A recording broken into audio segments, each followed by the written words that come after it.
ആനന്ദേ, ഞാൻ പൊതുവെ കൂട്ടുകാരടുത്തൊക്കെ ചെയ്യുന്നൊരു തോട്ട് എക്സ്പെരിമെന്റ് ഉണ്ട്. അപ്പം ഉം, അത് എനിക്ക് തോന്നുന്നു നിന്നോടും ആ ചോദ്യം ചോദിക്കാൻ തോന്നുന്നു. അപ്പം ഈ എക്സ്പെരിമെന്റ് ഇങ്ങനെയാണ്.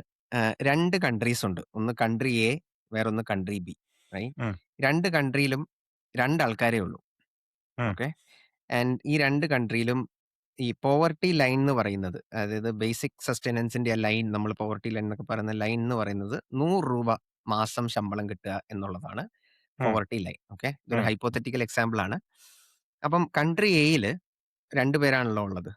ഉം, ഒരാളുടെ ശമ്പളം മാസം ₹150 ഉം, രണ്ടാമത്തെ ആളുടെ ശമ്പളം മാസം ₹1,00,000. ഉം, ഓക്കെ. കൺട്രി ബി എന്ന് പറയുന്നത്, അവിടെയും 2 പേരേ ഉള്ളൂ. ഒരാളുടെ ശമ്പളം ₹80, വേറൊരാളുടെ ശമ്പളം ₹120. ഉം. ഓക്കെ. ഇതാണ് 2 കൺട്രി. ഇതിനകത്ത് ഏത് കൺട്രിയിൽ ജീവിക്കാനാണ് നമ്മൾ പ്രിഫർ ചെയ്യുക എന്നുള്ളതാണ് ഞാൻ പൊതുവെ ചോദിക്കാറുള്ളൊരു ചോദ്യം. അപ്പോ ഞാൻ പൊതുവെ കൂട്ടുകാരോടൊക്കെ ഈ ചോദ്യം ചോദിക്കുമ്പോൾ ആൾക്കാര് കുറച്ച് നേരം ഇതിനെപ്പറ്റി ചിന്തിക്കും. അപ്പൊ ഈ ചിന്തിക്കാന്ന് പറഞ്ഞാൽ എനിക്ക് കുറച്ച് തമാശയായിട്ടാണ് തോന്നുന്നത്. പക്ഷെ എന്താണ് ഉം. ആനന്ദിന്റെ അഭിപ്രായം? ഡെഫിനറ്റ്ലി നീ പറഞ്ഞ ആദ്യത്തെ കൺട്രിയിലാണ്. കാരണം രണ്ടാമത്തെ കൺട്രിയിൽ ഏറ്റവും റിച്ചസ്റ്റ് ആളെക്കാളും പൈസ ഉള്ളതാണ് അവിടുത്തെ ഏറ്റവും പുവറസ്റ്റ് ആൾ എന്നുള്ളതാണ്. അപ്പൊ യാഹ്. എനിക്കെപ്പോഴും ആദ്യത്തെ കൺട്രി ആയിരിക്കും താല്പര്യം. ഗുഡ്. ഓക്കെ. എനിക്കും ആദ്യത്തെ കൺട്രിയാണ് താല്പര്യം. അറ്റ്‌ലീസ്റ്റ് 2 പേരും, ആ കൺട്രിയിലുള്ള 2 പേരും പോവർട്ടി ലൈനിന്റെ മേളിലാണ് എന്നുള്ളതാണ് ഉം, അതിനകത്ത് ഒരു ഗുണമായിട്ട് തോന്നുന്നു. പക്ഷെ പലരും ചിലപ്പം ഇതിനെപ്പറ്റി കുറച്ച് നേരം ചിന്തിച്ചിട്ടൊക്കെയാണ് ഉത്തരം പറയുക. അല്ലെങ്കിൽ പലർക്കും കൺട്രി ബി ആണ് ചൂസ് ചെയ്യുക. കാരണം അവിടെ ഇനീക്വാലിറ്റി കുറവാന്നുള്ള സംഭവം. ഉം, ഇങ്ങനെ ഒരു സംഭവം വരാറുണ്ട്. അപ്പം നമ്മള് ഗ്ലോബലി ഒരു എക്സാമ്പിൾ നോക്കുകയാണെങ്കിൽ, ബംഗ്ലാദേശും യുഎസും നമ്മൾ കൺസിഡർ ചെയ്യുകയാണെങ്കിൽ, ഉം. ബംഗ്ലാദേശിലാണ് ഇനീക്വാലിറ്റി കുറവ് യുഎസിനെക്കാട്ടും. പക്ഷേ പൊതുവെ ആൾക്കാര് മൈഗ്രേറ്റ് ചെയ്യാൻ ആരും ബംഗ്ലാദേശിലേക്ക് പോകാൻ ഒരിക്കലും ശ്രമിക്കാറില്ല. ഉം, എല്ലാരും യുഎസിലേക്കാണ് പോകാൻ ശ്രമിക്കാറ്. നമുക്കറിയാവുന്ന ഒരു ഉം, കാര്യമാണ്. റൈറ്റ്? ഇപ്പൊ നമ്മൾ ഉം. തന്നെ മൈഗ്രേറ്റ് ചെയ്യണമെങ്കിൽ ബംഗ്ലാദേശിലേക്ക് മൈഗ്രേറ്റ് ചെയ്യാൻ സ്വപ്നം കാണുന്ന ചെറുപ്പക്കാരൊന്നുമില്ല. പക്ഷേ യുഎസിലേക്ക് മൈഗ്രേറ്റ് ചെയ്യാൻ വേണ്ടി പല വഴികളും നോക്കുന്ന ആൾക്കാരാണ്. ഇത് നമ്മുടെ ഇനീക്വാലിറ്റിന്റെ ഒരു ഡിസ്കഷന്റെ ഒരു ഇൻട്രസ്റ്റിംഗ് ആയിട്ടൊരു പോയിന്റ് ആയിട്ട് എനിക്ക് പലപ്പോഴും തോന്നാറുണ്ട്. സോ ഈ എപ്പിസോഡിൽ ഇനീക്വാലിറ്റിനെ പറ്റി സംസാരിക്കാനാണ് ഞങ്ങൾ ആഗ്രഹിക്കുന്നത്.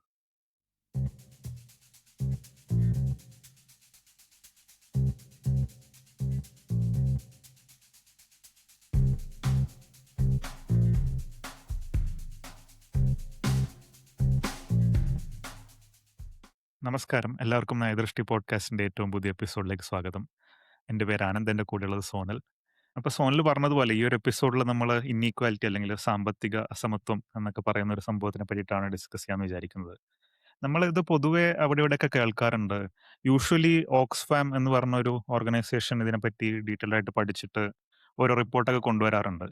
അപ്പോൾ ഓക്സ്ഫാം കഴിഞ്ഞൊരു സർവേയിൽ പറഞ്ഞൊരു കാര്യം എന്താണെന്ന് വെച്ച് കഴിഞ്ഞാൽ ഇന്ത്യയിൽ ഏറ്റവും റിച്ചസ്റ്റ് ആയിട്ടുള്ള 1% ആൾക്കാർക്ക് 40% വെൽത്ത് അവരാണ് ഓൺ ചെയ്യുന്നത് എന്നുള്ളതാണ്.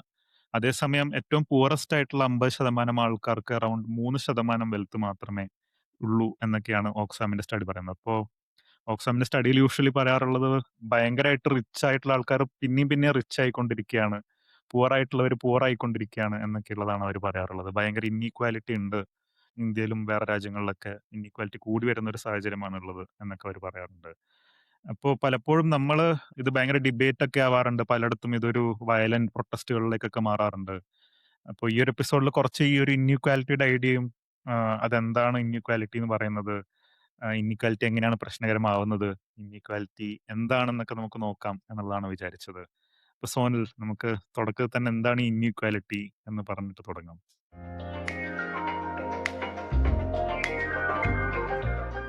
അപ്പോ ഇനീക്വാലിറ്റി എന്താന്ന് പറയുമ്പോ, നമ്മള് പല രീതിയിൽ നമുക്ക് ഇനീക്വാലിറ്റീനെ ഡിഫൈൻ ചെയ്യാം. ജനറലി തുടക്കത്തിൽ തന്നെ എനിക്ക് പറയാനുള്ളൊരു ഒപ്പീനിയൻ എന്ന് പറഞ്ഞാൽ, എനിക്ക് തോന്നുന്നു ആനന്ദും അത് ഷെയർ ചെയ്യുന്നൊരു ഒപ്പീനിയൻ ആണെന്ന് തോന്നുന്നു. ഈ ആൾക്കാര് പൊതുവെ ഇനീക്വാലിറ്റിനെ പറ്റി പറയുന്ന അത്രയും വലിയൊരു പ്രശ്നകരമായ ഒരു സംഭവം അല്ല ഇനീക്വാലിറ്റി എന്നുള്ളതാണ് എൻ്റെ ഒരു അഭിപ്രായം. ഇനീക്വാലിറ്റി ഇൻ ഇറ്റ്സെൽഫ് ഒരു ഭയങ്കരമായ ഒരു പ്രശ്നമാവണമെന്നില്ല എന്നുള്ളതാണ് ആദ്യം പറയാനുള്ളത്. പക്ഷേ നമ്മൾ ഈ ഒരു എപ്പിസോഡിൽ സംസാരിക്കാൻ ഉദ്ദേശിക്കുന്ന ഇനീക്വാലിറ്റി എന്ന് പറയുകയാണെങ്കിൽ സാമ്പത്തികമായ ഇനീക്വാലിറ്റി, സാമ്പത്തിക അസമത്വം, എക്കണോമിക് ഇനീക്വാലിറ്റിനെ പറ്റിയാണ് നമ്മൾ സംസാരിക്കാൻ ഉദ്ദേശിക്കുന്ന ഒരു പോയിന്റ്. റൈറ്റ്? അപ്പം ഈ ഇനീക്വാലിറ്റിയെ പറ്റി പറയുമ്പോൾ തന്നെ പല ടൈപ്പ് ഇനീക്വാലിറ്റീസ് ഉണ്ട്. 2 ഇനീക്വാലിറ്റി, ടൈപ്പ് ഓഫ് ഇനീക്വാലിറ്റിനെ പറ്റി ഞാൻ ആദ്യം തന്നെ പറയാം. ഒന്ന് ക്വാളിറ്റി ഓഫ് ഓപ്പർച്യൂണിറ്റി എന്ന് പറഞ്ഞൊരു സംഭവമാണ്. വേറൊന്ന് ഇക്വാലിറ്റി ഓഫ് ഔട്ട്കം എന്ന് പറഞ്ഞൊരു സംഭവമാണ്. ഈക്വാലിറ്റി ഓഫ് ഓപ്പർച്യൂണിറ്റി എന്ന് പറയുമ്പോൾ എല്ലാവർക്കും ഒരേപോലത്തെ അവസരങ്ങൾ കിട്ടുക. ഉം, എല്ലാവർക്കും ഉന്നമനത്തിനും പഠിക്കാനും നല്ലൊരു ജോലി കിട്ടാനും നല്ല പൈസ ഉണ്ടാക്കാനും ഒക്കെ അവസരങ്ങൾ ഒരേപോലെ കിട്ടുക. അതാണ് ഈക്വാലിറ്റി ഓഫ് ഓപ്പർച്യൂണിറ്റി. ഉം, അത് കിട്ടാതാവുമ്പോഴാണ് ഇനീക്വാലിറ്റി ഓഫ് ഓപ്പർച്യൂണിറ്റി എന്ന് പറയുന്നത്. ഇക്വാലിറ്റി ഓഫ് ഔട്ട്കം എന്ന് പറയുമ്പോൾ എല്ലാവരുടെയും പൈസ ഒരേപോലെ ആവുക, എല്ലാവരുടെയും നിലവാരം ഒരേപോലെ ആവുക, എല്ലാവരുടെയും കഴിവുകൾ ഒരേപോലെ ആവുക, സ്റ്റേറ്റസ് ഒരേപോലെ ആവുക എന്ന് പറയുന്നതാണ് നമ്മൾ ഈക്വാലിറ്റി ഓഫ് ഔട്ട്കം എന്ന് പറയുന്നത്. അത് സംഭവിക്കാത്തപ്പോഴാണ് ഇനീക്വാലിറ്റി ഓഫ് ഔട്ട്കം എന്ന് പൊതുവെ പറയുന്നത്. ഉം, ഞാനൊരു പരീക്ഷയുടെ എക്സാമ്പിൾ വെച്ചിട്ട് ഇതൊന്ന് എക്സ്പ്ലെയിൻ ചെയ്യാം. അപ്പൊ ഒരു പരീക്ഷ നമ്മൾ എഴുതാന്ന് വിചാരിക്കുക, റൈറ്റ്? ഇപ്പൊ നമ്മളായാലും ജെഇഇ എക്സാമോ, നീറ്റ് എക്സാമോ അങ്ങനെ എന്തെങ്കിലും എഴുതുമ്പോൾ ഈ സപ്പോസ് ഒരു രാജ്യത്ത് ഇത് എഴുതുകയാണ്. ഇന്ത്യയിലാണ് എഴുതുന്നത്. 100 കുട്ടികളാണ് എഴുതുന്നത്. അതിൽ 50% ഹിന്ദുക്കൾ, 25% മുസ്ലിംസ്, 25% ക്രിസ്ത്യാനികളാണ് പരീക്ഷ എഴുതുന്നതെന്ന് വിചാരിക്കുക. റൈറ്റ്. അപ്പം ഈക്വാലിറ്റി ഓഫ് ഓപ്പർച്യൂണിറ്റി എന്ന് പറയുകയാണെങ്കിൽ ഈ ഉള്ള 50% ഹിന്ദൂസിനും, ക്രിസ്ത്യൻസിനും, മുസ്ലിംസിനും 25% മുസ്ലിംസിനും, 25% ക്രിസ്ത്യൻസിനും എല്ലാ ഗ്രൂപ്പുകൾക്കും അല്ലെങ്കിൽ ഡിഫറന്റ് എക്കണോമിക് കാറ്റഗറിയിലുള്ള ആൾക്കാർക്കും ഒരേ അവസരം ഈ പരീക്ഷ എഴുതാൻ കിട്ടണം. എല്ലാവർക്കും ഈ പരീക്ഷ എഴുതാൻ പറ്റണം. എല്ലാവർക്കും സമാധാനത്തോടെ പരീക്ഷ എഴുതണം. എല്ലാവർക്കും സെയിം ക്വെസ്റ്റ്യൻ പേപ്പർ ആയിരിക്കണം. എല്ലാവർക്കും ഇടുന്ന മാർക്ക് കൃത്യമായിരിക്കണം. ഇതായിരിക്കണം ഈക്വാലിറ്റി ഓഫ് ഓപ്പർച്യൂണിറ്റി എന്ന് പറയുന്നത്. ഉം, ഈക്വാലിറ്റി ഓഫ് ഔട്ട്കം എന്ന് പറയുകയാണെങ്കിൽ ഈ പരീക്ഷയുടെ റിസൾട്ട് വരുമ്പോൾ ലെറ്റ്സ് സേ 10 പേർക്കാണ് എൻട്രൻസ് ജയിക്കുന്നതെങ്കിൽ ആ 10 പേരിൽ 5 പേര് ഹിന്ദുക്കളായിരിക്കണം. ബാക്കി ഒരു 2.5 പേര് മുസ്ലിംസ് ആയിരിക്കണം. 2.5 പേര് ക്രിസ്ത്യാനികളായിരിക്കണം. ഇതാണ് ഈക്വാലിറ്റി ഓഫ് ഔട്ട്കം എന്ന് പറയുന്നത്. അപ്പം ഈക്വാലിറ്റി ഓഫ് ഓപ്പർച്യൂണിറ്റി ആണോ, ഈക്വാലിറ്റി ഓഫ് ഔട്ട്കം ആണോ നമുക്ക് വേണ്ടത്? അതോ ഇതിനകത്ത് ഏതെങ്കിലും ഇനീക്വാലിറ്റി പ്രശ്നമുണ്ടോ എന്നുള്ളതൊക്കെയാണ് ചോദ്യം. പൊതുവെ ഓക്സ്ഫാം ഒക്കെ പൊതുവെ പറയാനുള്ള കാര്യം എന്ന് പറഞ്ഞു കഴിഞ്ഞാൽ, നേരത്തെ ആനന്ദ് പറഞ്ഞിട്ടുള്ള റിപ്പോർട്ടിന്റെ കാര്യം അവരെല്ലാം ഇക്വാലിറ്റി ഓഫ് ഔട്ട്കമിനെ പറ്റിയാണ് പറയുന്നത്. എത്ര പേരുടെ കയ്യിൽ എത്ര പൈസയുണ്ട് എന്നുള്ള കാര്യത്തെ പറ്റിയാണ് പറയുന്നത്. അപ്പം ഈ ഇക്വാലിറ്റി ഓഫ് ഔട്ട്കമിനെ പറ്റി നമ്മൾ സംസാരിക്കുമ്പോൾ ഒരു കോൺസെപ്റ്റ് എനിക്ക് എക്സ്പ്ലെയിൻ ചെയ്യാൻ താല്പര്യമുണ്ട്. അത് നമ്മൾ സ്റ്റാറ്റിസ്റ്റിക്സിൽ പറയുന്ന ഒരു കോൺസെപ്റ്റാണ്. അതിന് പരേറ്റോ ഡിസ്ട്രിബ്യൂഷൻ എന്നാണ് പൊതുവെ പറയുന്നത്. റൈറ്റ്. ഇതൊരു ഉം, കോംപ്ലിക്കേറ്റഡ് ആയ കോൺസെപ്റ്റ്സ് ആണ്. കുറേ സ്റ്റാറ്റിസ്റ്റിക്സ് ഒക്കെ ഉണ്ട്. പക്ഷെ ഞാൻ എളുപ്പത്തിൽ പറയുകയാണെങ്കിൽ നമ്മൾ ഏത് സെക്ടർ എടുക്കുകയാണെങ്കിലും ആ സെക്ടറിലുള്ള ഓൾമോസ്റ്റ് 50% പ്രൊഡക്ഷനും 50% ഔട്ട്പുട്ടും കൊണ്ടുവരുന്നത് ആ സെക്ടറിലുള്ള ടോട്ടൽ നമ്പർ ഓഫ് ആൾക്കാരുടെ സ്ക്വയർ റൂട്ട് ആയിരിക്കും എന്നുള്ളതാണ് ഈ ഒരു ഐഡിയ പറയുന്നത്. റൈറ്റ്. അത് ഭയങ്കര ഉം, സിംപ്ലിഫൈഡ് ഒന്നും ആയിരുന്നില്ല. എങ്കിലും ഞാൻ സിംപ്ലിഫൈ ചെയ്ത് പറയുകയാണെങ്കിൽ ഒരു സെക്ടറിൽ 10 പേരാണ് ഉള്ളതെങ്കിൽ അതിനകത്ത് 50% പ്രൊഡക്ഷനും കൊണ്ടുവരുന്നത് അതിനകത്തെ 10ന്റെ സ്ക്വയർ റൂട്ട് ഏകദേശം 3 പേരായിരിക്കും ഏകദേശം അതിനകത്തെ പ്രൊഡക്ഷൻ കൊണ്ടുവരുന്നത് അല്ലെങ്കിൽ ഔട്ട്പുട്ട് കൊണ്ടുവരുന്നത്. ഇത് വലിയ സംഭവമല്ല. റേറ്റ് ഒരു 10 പേരിനകത്ത് 3 പേരാണ് ഏറ്റവും പ്രൊഡക്റ്റീവ് ആയിട്ട് വർക്ക് ചെയ്യുന്നതാണ് സംഭവം. പക്ഷേ ഈ 10നെ നമ്മൾ 100 ആക്കുമ്പോൾ 100 പേരുള്ള ഒരു സെക്ടറിൽ ഒരു 10 പേരായിരിക്കും ഓൾമോസ്റ്റ് 50% പ്രൊഡക്ഷൻ കൊണ്ടുവരുന്നുള്ളതാണ് ഐഡിയ. റൈറ്റ്. ഉം, ഇനി ആ 100നെ നമ്മള് ഓൾമോസ്റ്റ് 10,000 ആക്കുകയാണെങ്കിൽ ഓൾമോസ്റ്റ് 100 പേരായിരിക്കും 50% പ്രൊഡക്ഷൻ കൊണ്ടുവരുന്നത്. അപ്പൊ നമ്മളൊരു 1,00,00,000 ആക്കിയാൽ വെറും 3,000 പേർക്ക് അടുത്ത് മാത്രമേ വരത്തുള്ളൂ. റൈറ്റ്. ഒരു 3,000 പേരായിരിക്കും. അപ്പൊ 1,00,00,000 ആൾക്കാരുള്ള ഒരു കൺട്രിയില് അല്ലെങ്കിൽ ഒരു സെക്ടറിനകത്ത് ഓൾമോസ്റ്റ് 50% പ്രൊഡക്ഷൻ ചെയ്യുന്നത് വെറും 100 പേരായിരിക്കും എന്നുള്ളതാണ് പൊതുവെ പരേറ്റോ ഡിസ്ട്രിബ്യൂഷൻ പറയുന്ന ഒരു സംഭവം. ഉം, നൗ ഈ പരേറ്റോ ഡിസ്ട്രിബ്യൂഷൻ പ്രൊഡക്ഷനകത്തും സെക്ടറിനകത്തും ഈ ചില സെക്ടറുകളിലല്ല പല സെക്ടറുകളിലും നമുക്കിത് സിമിലർലി കാണാൻ പറ്റും. ഒരുപക്ഷെ നമ്മൾ ബാസ്കറ്റ്ബോൾ എടുക്കുകയാണെങ്കിൽ ഫോർ എക്സാമ്പിൾ, റൈറ്റ്. ഇപ്പം യുഎസിൽ ബാസ്കറ്റ്ബോൾ ഭയങ്കര ഫേമസ് ആണ്. അവിടെ എൻബിഎ നാഷണൽ ബാസ്കറ്റ്ബോൾ അസോസിയേഷൻ എന്ന് പറഞ്ഞ വളരെ വർഷങ്ങളായിട്ട് നടക്കുന്ന ഒരു ചാമ്പ്യൻഷിപ്പ് ഉണ്ട്.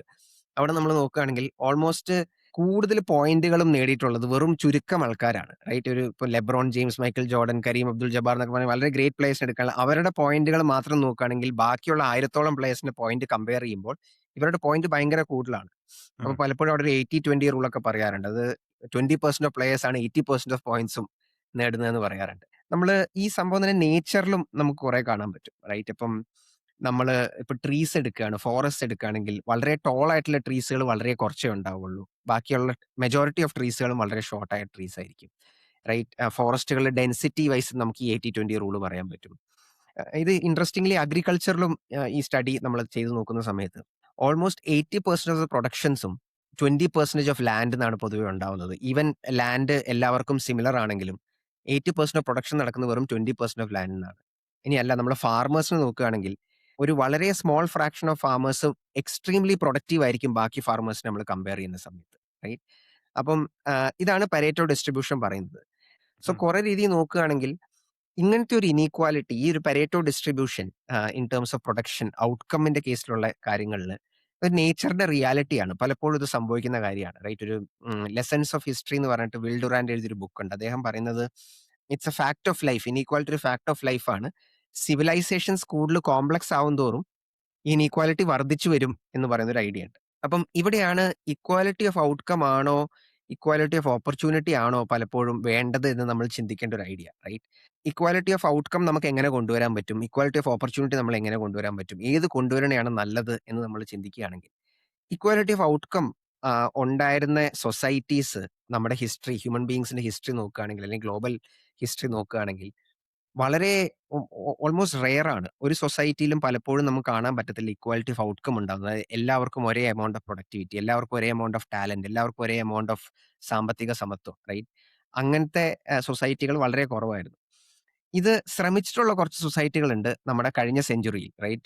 20ാമത്തെ നൂറ്റാണ്ടിൽ ശ്രമിച്ചിട്ടുള്ള കുറെ സൊസൈറ്റികളുണ്ട്. അതിന്റെ മെയിൻ എക്സാമ്പിൾ സോവിയറ്റ് യൂണിയനാണ്, റൈറ്റ്? ഉം. അപ്പം സോവിയറ്റ് യൂണിയൻ കമ്മ്യൂണിസ്റ്റ് റഷ്യ ആവുന്നതിന് മുമ്പ് 1917 മുമ്പ് വളരെ കുറച്ച് ഫാർമേഴ്സിന്റെ കയ്യിലും ഒക്കെയായിരുന്നു മെജോറിറ്റി ഓഫ് ലാൻഡ്. പല കൺട്രീസിലും ഉള്ളതുപോലെ തന്നെ വളരെ കുറച്ച് ഫാർമേഴ്സിന്റെ കയ്യിലായിരുന്നു majority of the land, right? അപ്പം സോവിയറ്റ് കമ്മ്യൂണിസ്റ്റ് റഷ്യ വന്നതിന് ശേഷം അവർ ഈ ഈ ഫാർമേഴ്സിനെ, അവർക്ക് കുലാക്സ് എന്നൊക്കെയാണ് അവരെ പൊതുവെ വിളിച്ചുകൊണ്ടിരുന്നത്.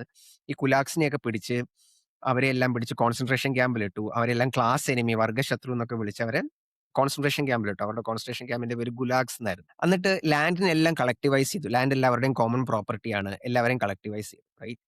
ഇത് കാരണം സംഭവിച്ചത് എന്താന്ന് വെച്ചാൽ പ്രൊഡക്റ്റീവായ ഫാർമേഴ്സ് പലരും ജയിലിലായി. സോവിയറ്റ് യൂണിയന്റെ അഗ്രികൾച്ചർ എക്കോണമി വളരെയധികമായിട്ട് ഡിസ്ട്രോയ് ചെയ്യപ്പെടുകയാണ് ഉണ്ടായത്, റൈറ്റ്? ഓൾമോസ്റ്റ് 1970 ആയപ്പോഴത്തേനും സോവിയറ്റ് യൂണിയൻ ഒരു ഒരു ഗ്രെയിൻസ് വരെ ഇമ്പോർട്ട് ചെയ്യേണ്ട ഒരു കൺട്രിയായി മാറേണ്ടി വന്നു, റൈറ്റ്? അതിനു മുമ്പ് സോവിയറ്റ് യൂണിയൻ വളരെയധികം ഗ്രെയിൻസ് പ്രൊഡ്യൂസ് ചെയ്തുകൊണ്ടിരുന്ന ഒരു ഒരു റഷ്യയും യുക്രൈനും ആ റീജിയൻസ് ഒക്കെ വളരെയധികം ഗ്രെയിൻസ് പ്രൊഡ്യൂസ് ചെയ്യുന്ന റീജിയൻ ആയിരുന്നു. ഇന്നും സോവിയറ്റ് യൂണിയന്റെയും അല്ലെങ്കിൽ മുമ്പത്തെ സോവിയറ്റ് യൂണിയൻ ആയിരുന്ന കൺട്രീസിന്റെയും അഗ്രികൾച്ചർ താറുമാറായതിന്റെ ഒരു വലിയ കാരണം ഇങ്ങനൊരു കളക്ടിവൈസേഷൻ സംഭവിച്ചുകൊണ്ടാണ്. ഈ കളക്ടിവൈസേഷൻ ഒരു ഹൈറ്റിൽ നിൽക്കുന്ന സമയത്ത് 1930കളുടെ സമയത്ത് ഓൾമോസ്റ്റ് 5 മുതൽ 10 മില്യൺ വരെ ആൾക്കാരാണ് ഫുഡ് ഇല്ലാഞ്ഞിട്ട് ഫാമൈൻസ് വന്നിട്ട് മരിക്കാനിടയായത്, റൈറ്റ്? സോ ഉം. ഇക്വാലിറ്റി ഓഫ് ഔട്ട്കംസ് പലപ്പോഴും കൊണ്ടുവരാൻ നമ്മൾ ശ്രമിക്കുന്നത് ഇമ്പോസിബിൾ ആണ്, right?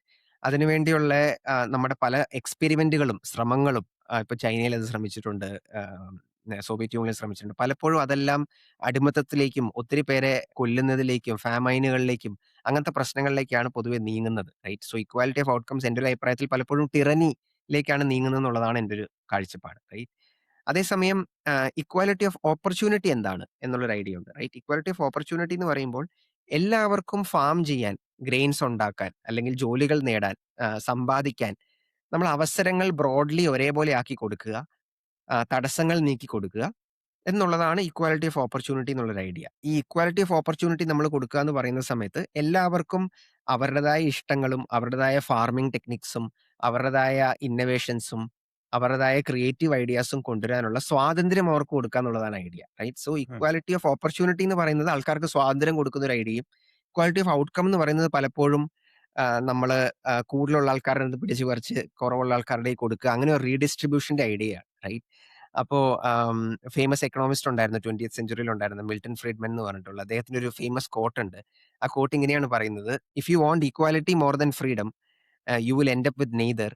If you want freedom more than equality, you will end up with a good degree of both എന്ന് പറഞ്ഞൊരു കോട്ട് ഉം. ഉണ്ട്, റൈറ്റ്? സോ അദ്ദേഹം ഉദ്ദേശിക്കുന്നതെന്ന് പറഞ്ഞാൽ ഇക്വാലിറ്റി ആണ് നിങ്ങൾക്ക് കൂടുതൽ വേണ്ടതെങ്കിൽ, പൊതുവേ അത് ഉദ്ദേശിക്കുന്ന ഇക്വാലിറ്റി ഓഫ് ഔട്ട്കം ആണ്, റൈറ്റ്? ഇക്വാലിറ്റി ഓഫ് ഔട്ട്കം ആണ് നമുക്ക് കൂടുതൽ വേണ്ടതെങ്കിൽ ഫ്രീഡത്തെക്കാളും സ്വാതന്ത്ര്യത്തെക്കാളും നിങ്ങൾക്ക് ഒരുപക്ഷെ രണ്ടും കിട്ടാതെ പോകും, റൈറ്റ്? സോവിയറ്റ് യൂണിയന്റെ എക്സാമ്പിൾ അതായിരുന്നു. അവിടെ അവസാനം വന്നു നോക്കുമ്പോൾ എല്ലാവർക്കും ഫുഡും ഇല്ല, ഒന്നുമില്ല, സ്വാതന്ത്ര്യവും ഇല്ല, റൈറ്റ്? പക്ഷെ സ്വാതന്ത്ര്യമാണ് നമ്മൾ കൂടുതൽ ആഗ്രഹിക്കുന്നെങ്കിൽ, ഇക്വാലിറ്റി ഓഫ് ഓപ്പർച്യൂണിറ്റിയാണ് എല്ലാവർക്കും കൊടുക്കാൻ ആഗ്രഹിക്കുന്നതെങ്കിൽ നമുക്ക് ഇക്വാലിറ്റി ഓഫ് ഔട്ട്കമും കുറച്ച് രീതിയിലെങ്കിലും ഉണ്ടാവും.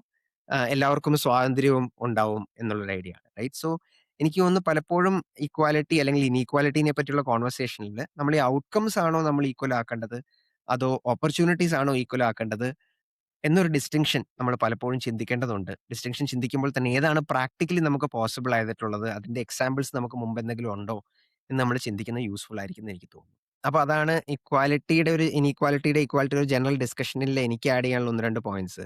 പക്ഷെ അതെന്താ ഈ പലപ്പോഴും എനിക്ക് തോന്നുന്ന ഒരു കാര്യം എന്ന് പറഞ്ഞാൽ ഇനീക്വാലിറ്റി പലർക്കും ഭയങ്കര ബുദ്ധിമുട്ടായ ഒരു കാര്യം, ഭയങ്കര അരോചകമായിട്ടൊരു കാര്യമാവാൻ തോന്നാൻ കാരണം പലപ്പോഴും ഇനീക്വാലിറ്റിയും പോവർട്ടിയും തമ്മിൽ പലർക്കും കൺഫ്യൂസ് ആവാറുണ്ട്. അല്ലെങ്കിൽ അതിന് രണ്ടിനെയും ഒരേപോലെ ചിന്തിക്കാറുണ്ട്. ഇനീക്വാലിറ്റി വരികയാണെങ്കിൽ അത് പോവർട്ടി ആണെന്നുള്ളൊരു കാര്യം ചിന്തിക്കാറുണ്ട്. അല്ലെങ്കിൽ അസമത്വവും ദാരിദ്ര്യവും ഒരേപോലത്തെ ഒരു സാധനമാണെന്ന് ചിന്തിക്കാറുണ്ട്. എന്താണ് അതിനെപ്പറ്റിയുള്ള ആനന്ദിന്റെ അഭിപ്രായം?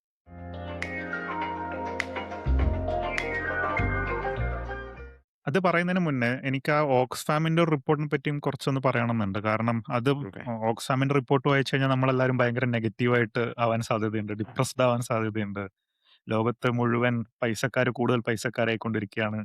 പാവപ്പെട്ടവർ കൂടുതൽ പാവപ്പെട്ടവരാകുന്നതാണെന്നൊക്കെയാണ് നമ്മൾക്ക് മനസ്സിലാവുക. പക്ഷേ ഇതിനെ ചാലഞ്ച് ചെയ്തിട്ട് ശേഖർ ഗുപ്ത എന്ന് പറഞ്ഞൊരു ജേർണലിസ്റ്റ് 'കട്ട് ദ ക്ലട്ടർ' എന്ന് പറഞ്ഞ അദ്ദേഹത്തിന്റെ വീഡിയോ സീരീസിൽ ഒരു അടിപൊളി വീഡിയോ ചെയ്തിട്ടുണ്ട്. അത് സോനൽ എനിക്ക് ഷെയർ ചെയ്ത് തന്നിരുന്നു. ഞാൻ റീസെന്റ്ലി ആണ് കണ്ടത്. അപ്പോ അതില് അദ്ദേഹം വളരെ ക്ലിയർ ആയിട്ട് ഈ റിപ്പോർട്ടിനെ പറ്റിയിട്ടും ആ റിപ്പോർട്ട് എങ്ങനെയാണ് കറക്റ്റ് അല്ലാത്തത്, ശരിക്കുള്ള ഒരു റിഫ്ലക്ഷൻ ഇല്ലാത്തത് എന്നൊക്കെ അദ്ദേഹം പറയുന്നുണ്ട്. അപ്പൊ ഹുഹു. ഓക്സ്ഫാം യൂഷ്വലി ഈ റിപ്പോർട്ട് കൊണ്ടുവരാൻ വേണ്ടിയിട്ട് വെൽത്ത് ആണ് മെഷർ ചെയ്യുന്നത്. ഇൻകംസ് ഒന്നുമല്ല. അതായത് ഒരാൾക്ക് എത്ര സാലറി കിട്ടുന്നുണ്ടെന്നോ അങ്ങനെയൊന്നല്ല നോക്കുന്നത്. Assets minus liabilities. അതായത് ഒരാൾക്ക് എത്ര പ്രോപ്പർട്ടിയും ബിസിനസ്സുകളും കോർപ്പറേഷൻസ് ഒക്കെ ഉണ്ട്. അത് മൈനസ് അയാള് എന്തൊക്കെയാണ് കടമെടുത്തിട്ടുള്ളത് എന്നൊക്കെ നോക്കിയിട്ടാണ് ആ ഒരു ഇത് വരുന്നത്. അപ്പോ നമുക്ക് ആലോചിച്ച് കഴിഞ്ഞാൽ മനസ്സിലാവും. ഒരു റിച്ച് ആയിട്ടുള്ള ആൾക്കാർക്ക് കുറെയധികം കോർപ്പറേഷൻസ് ഉണ്ട്. കുറെയധികം അയാളുടെ ബിസിനസ്സുകൾ ഷെയർ മാർക്കറ്റിലൊക്കെ കിടക്കുന്നതായിരിക്കും. അപ്പൊ ഇതൊക്കെ ഇൻക്രീസ് ചെയ്ത് കഴിഞ്ഞാൽ അയാളുടെ വെൽത്ത് ഇൻക്രീസ് ചെയ്യുന്നുണ്ട് നമുക്ക് തോന്നും. ചിലപ്പോൾ അയാളുടെ ഇൻകം കൂടണം എന്നൊന്നുമില്ല. അതേസമയം ഉം. ഒരു മിഡിൽ ക്ലാസ് ആളാണെങ്കിൽ അയാൾക്ക് ചിലപ്പോൾ സ്വന്തമായിട്ട് സ്ഥലങ്ങളൊന്നും ഉണ്ടാവില്ല. അസറ്റുകളൊന്നും കാര്യമായിട്ട് ഉണ്ടാവില്ല. പക്ഷെ അയാൾ കുറെ ലോൺ എടുത്തിട്ടായിരിക്കും അയാൾ ചിലപ്പോ കുട്ടികളുടെ എഡ്യൂക്കേഷൻ ഒക്കെ നോക്കുന്നത്. വീടെടുത്തതൊക്കെ ചിലപ്പോൾ ലോൺ എടുത്തിട്ടായിരിക്കും. അപ്പൊ കുറെ അധികം ലയബിലിറ്റീസ് ഉണ്ട്. അപ്പോ ഒരു മിഡിൽ ക്ലാസ് ആളെ നോക്കുമ്പോൾ വെൽത്ത് കുറയുന്ന പോലെ നമുക്ക് തോന്നുകയും ചെയ്യും. അങ്ങനെയൊക്കെയാണ് ഈ ഒരു റിപ്പോർട്ട് ഉണ്ടാക്കിയത്. അതത്ര ആക്യുറേറ്റ് ഒരു മെഷർ അല്ല എന്നൊക്കെ ശേഖർ ഗുപ്ത അത് പറയുന്നുണ്ട്. ഞാനത് എന്തായാലും ഹുഹു. ഷോ നോട്ട്സിൽ ഷെയർ ചെയ്യാം. എല്ലാവരും അത് കാണുന്നത് നല്ലതായിരിക്കും എന്ന് എനിക്ക് തോന്നുന്നുണ്ട്. പക്ഷേ ഈ അസോണിൽ പറഞ്ഞ ഒരു പ്രശ്നമുണ്ട്. നമ്മളെപ്പോഴും ഇന്നീക്വാലിറ്റിയും പോവർട്ടിയും ഒക്കെ കൂട്ടിക്കലർത്തിയിട്ടാണ് നമ്മള് ലോകത്തെ കാണുന്നത്. അപ്പോ നമ്മൾ ഈ പല ഡിബേറ്റുകളും ഇപ്പൊ ഓക്സ്ഫാം തന്നെ സജഷൻ ആയിട്ട് പറയുന്നത് റിച്ച് ആയിട്ടുള്ള ആൾക്കാരെ അപ്പൊ കൂടുതൽ ടാക്സ് ചെയ്യണം, അവരുടെ പൈസ എടുത്തിട്ട് പാവപ്പെട്ടവർക്ക് കൊടുക്കണം എന്നൊക്കെയാണ് സൊല്യൂഷൻ ആയിട്ട് പറയുന്നത്. ഇത് ഇൻട്രസ്റ്റിംഗ്ലി അമിത് വർമ്മ എന്ന് പറഞ്ഞ നമ്മൾ രണ്ടുപേരും ഭയങ്കര ഇഷ്ടപ്പെടുന്ന ഒരു ജേർണലിസ്റ്റും ഒരു പോഡ്കാസ്റ്റർ ഒക്കെ ഉണ്ട്. പുള്ളി വളരെ ഒരു ബ്യൂട്ടിഫുൾ ആർട്ടിക്കിൾ ഇന്നീക്വാലിറ്റിനെയും പോവർട്ടിനെയും ഒക്കെ പറ്റി എഴുതിയിട്ടുണ്ട്. അതും ഷോ നോട്ട്സിൽ ഷെയർ ചെയ്യാം. ഒരു കഥയിലൂടെയാണ് പറയുന്നത്. അതായത് ആ, കഥയിലുള്ള ആൾക്കാരുടെ പേര് ഞാൻ മറന്നുപോയി. സപ്പോസ് എ എന്നും ബി എന്നും പറഞ്ഞ രണ്ടുപേരുണ്ടെന്ന് വെച്ചോളൂ. അപ്പോ എ എന്ന് പറയുന്ന ആളുടെ കയ്യിൽ ഒരു ആടുണ്ട്. ബി എന്ന് പറയുന്ന ആൾ കുറച്ചും കൂടി ദാരിദ്ര്യത്തിലാണ്. അയാളുടെ കയ്യിൽ ആടൊന്നുമില്ല എന്നുള്ളൊരു സിറ്റുവേഷൻ ആണ്. അപ്പൊ ബി കുറെ കാലം ദൈവത്തിനെ പ്രാർത്ഥിക്കും. എന്നിട്ട് ദൈവം പ്രത്യക്ഷപ്പെടും. എന്നിട്ട് ബിനോട് എന്താണ് വേണ്ടത്? നിങ്ങൾക്ക് എന്ത് ആഗ്രഹമാണ് സാധിച്ചു തരേണ്ടതെന്ന് ചോദിക്കുന്നുണ്ട്. അപ്പൊ ബി പറയാണ് എന്റെ ആടിനെ കൊല്ലണം. അതാണ് ബിന്റെ ആഗ്രഹം എന്ന് പറയും. അപ്പൊ എന്റെ ആടിനെ ദൈവം കൊല്ലും. അപ്പൊ എനും ബിനും ഇപ്പൊ ആടില്ല. രണ്ടുപേരും ദാരിദ്ര്യത്തിലായി. അപ്പൊ അവിടെ ഒരു ഈക്വാലിറ്റി വന്നു എന്നുള്ളതാണ് അമിത് ശർമ്മ പറയുന്നത് വളരെ തമാശയായിട്ട്. അപ്പോ പലപ്പോഴും നമ്മൾ ഇന്നീക്വാലിറ്റിനെ പറ്റി നോക്കിക്കാണുന്നത് അങ്ങനെയാണ്. പൈസയുള്ളവരുടെ കയ്യിന്ന് പിടിച്ചിട്ട് പാവപ്പെട്ടവർക്ക് കൊടുക്കുക എന്നൊക്കെയുള്ളതാണ്. ഓക്സ്ഫാമും അങ്ങനെയൊക്കെയുള്ള സൊല്യൂഷൻസ് ആണ് പറയുന്നത്. പക്ഷെ നമ്മൾ പലപ്പോഴും ഇതിൽ മിക്സ്ഡ് അപ്പ് ആക്കുന്നത് ഇന്നീക്വാലിറ്റിയും പോവർട്ടിയും എന്ന് പറഞ്ഞ 2 കാര്യങ്ങളാണ്. നമ്മൾക്ക് മിക്കവാറും ഇന്ത്യയിലുള്ള പ്രധാന പ്രശ്നം ഞാൻ എപ്പോഴും വിചാരിക്കുന്നത് പോവർട്ടി എന്നുള്ളൊരു പ്രശ്നമാണ്. ഞാൻ വേറൊരു ഇൻട്രസ്റ്റിംഗ് സ്റ്റാറ്റിസ്റ്റിക്കും പറയാം. ഇത് state of inequality in India എന്ന് പറഞ്ഞിട്ട് എക്കണോമിക് അഡ്വൈസറി കൗൺസിലൊക്കെ ഇറക്കിയൊരു റിപ്പോർട്ടുണ്ട് കുറച്ചു കാലം മുന്നേ. അവര് പറയുന്ന കാര്യം എന്ന് വെച്ച് കഴിഞ്ഞാല് ഇന്ത്യയിലുള്ള 10% ഏറ്റവും റിച്ചസ്റ്റ് ആയിട്ടുള്ള ആൾക്കാരുടെ ആനുവൽ സാലറി എന്ന് പറയുന്നത് ഏകദേശം 1,00,000 2,00,000 അങ്ങനെ എന്തോ ആണ്. അപ്പോ നിങ്ങള് രൂപ 25,000 ഓരോ മാസവും ഏൺ ചെയ്യുന്നുണ്ടെങ്കിൽ നിങ്ങൾ ഏറ്റവും റിച്ചസ്റ്റ് ആയിട്ടുള്ള 10%ൽ വരുന്ന ആൾക്കാരാണ് എന്നൊക്കെയുള്ളതാണ് ആ ഒരു റിപ്പോർട്ടിൽ പറയുന്നത്. അപ്പോ വളരെ വ്യക്തമായിട്ട് നമുക്ക് മനസ്സിലാവും ഇന്ത്യയിൽ അപ്പൊ ഒരു പോവർട്ടി എന്ന് പറയുന്ന ഒരു വലിയൊരു പ്രശ്നവും കൂടി ഉണ്ട് അവിടെ. ഇന്നീക്വാലിറ്റി അവിടെ നിൽക്കുമ്പോഴും കാരണം എന്തുകൊണ്ട് ഈ 90% ആൾക്കാരും 25,000 പോലും മാസം ഏൺ ചെയ്യുന്നില്ല എന്നുള്ളതാണ് എന്നെ ഏറ്റവും സ്ട്രൈക്ക് ചെയ്ത ഒരു സംഭവം ആ ഒരു റിപ്പോർട്ടില്. അഗെയിൻ സോണില് തുടക്കത്തിലൊക്കെ പറഞ്ഞതുപോലെ നമ്മള് ഈ പല രാജ്യങ്ങളുടെയും ഇന്നീക്വാലിറ്റി ഒക്കെ നോക്കിക്കഴിഞ്ഞു കഴിഞ്ഞാൽ യുഎസും സിംഗപ്പൂരും ഒക്കെയാണ് ഭയങ്കര അധികം ഇന്നീക്വൽ ആയിട്ടുള്ള രാജ്യങ്ങൾ നമുക്ക് കാണാൻ പറ്റും. ഇത് ജിനി കോഎഫിഷ്യൻ എന്നൊക്കെ പറഞ്ഞിട്ട് ലോകത്തിലെ ഇന്നീക്വാലിറ്റി അളക്കുന്ന ഒരു ടൂൾ ഒക്കെ ഉപയോഗിച്ചിട്ട് ഇന്നീക്വാലിറ്റി അളന്നതൊക്കെ നമുക്ക് കാണാൻ പറ്റും. ഞാനത് ഷോ നോട്ട്സിൽ ഷെയർ ചെയ്യാം.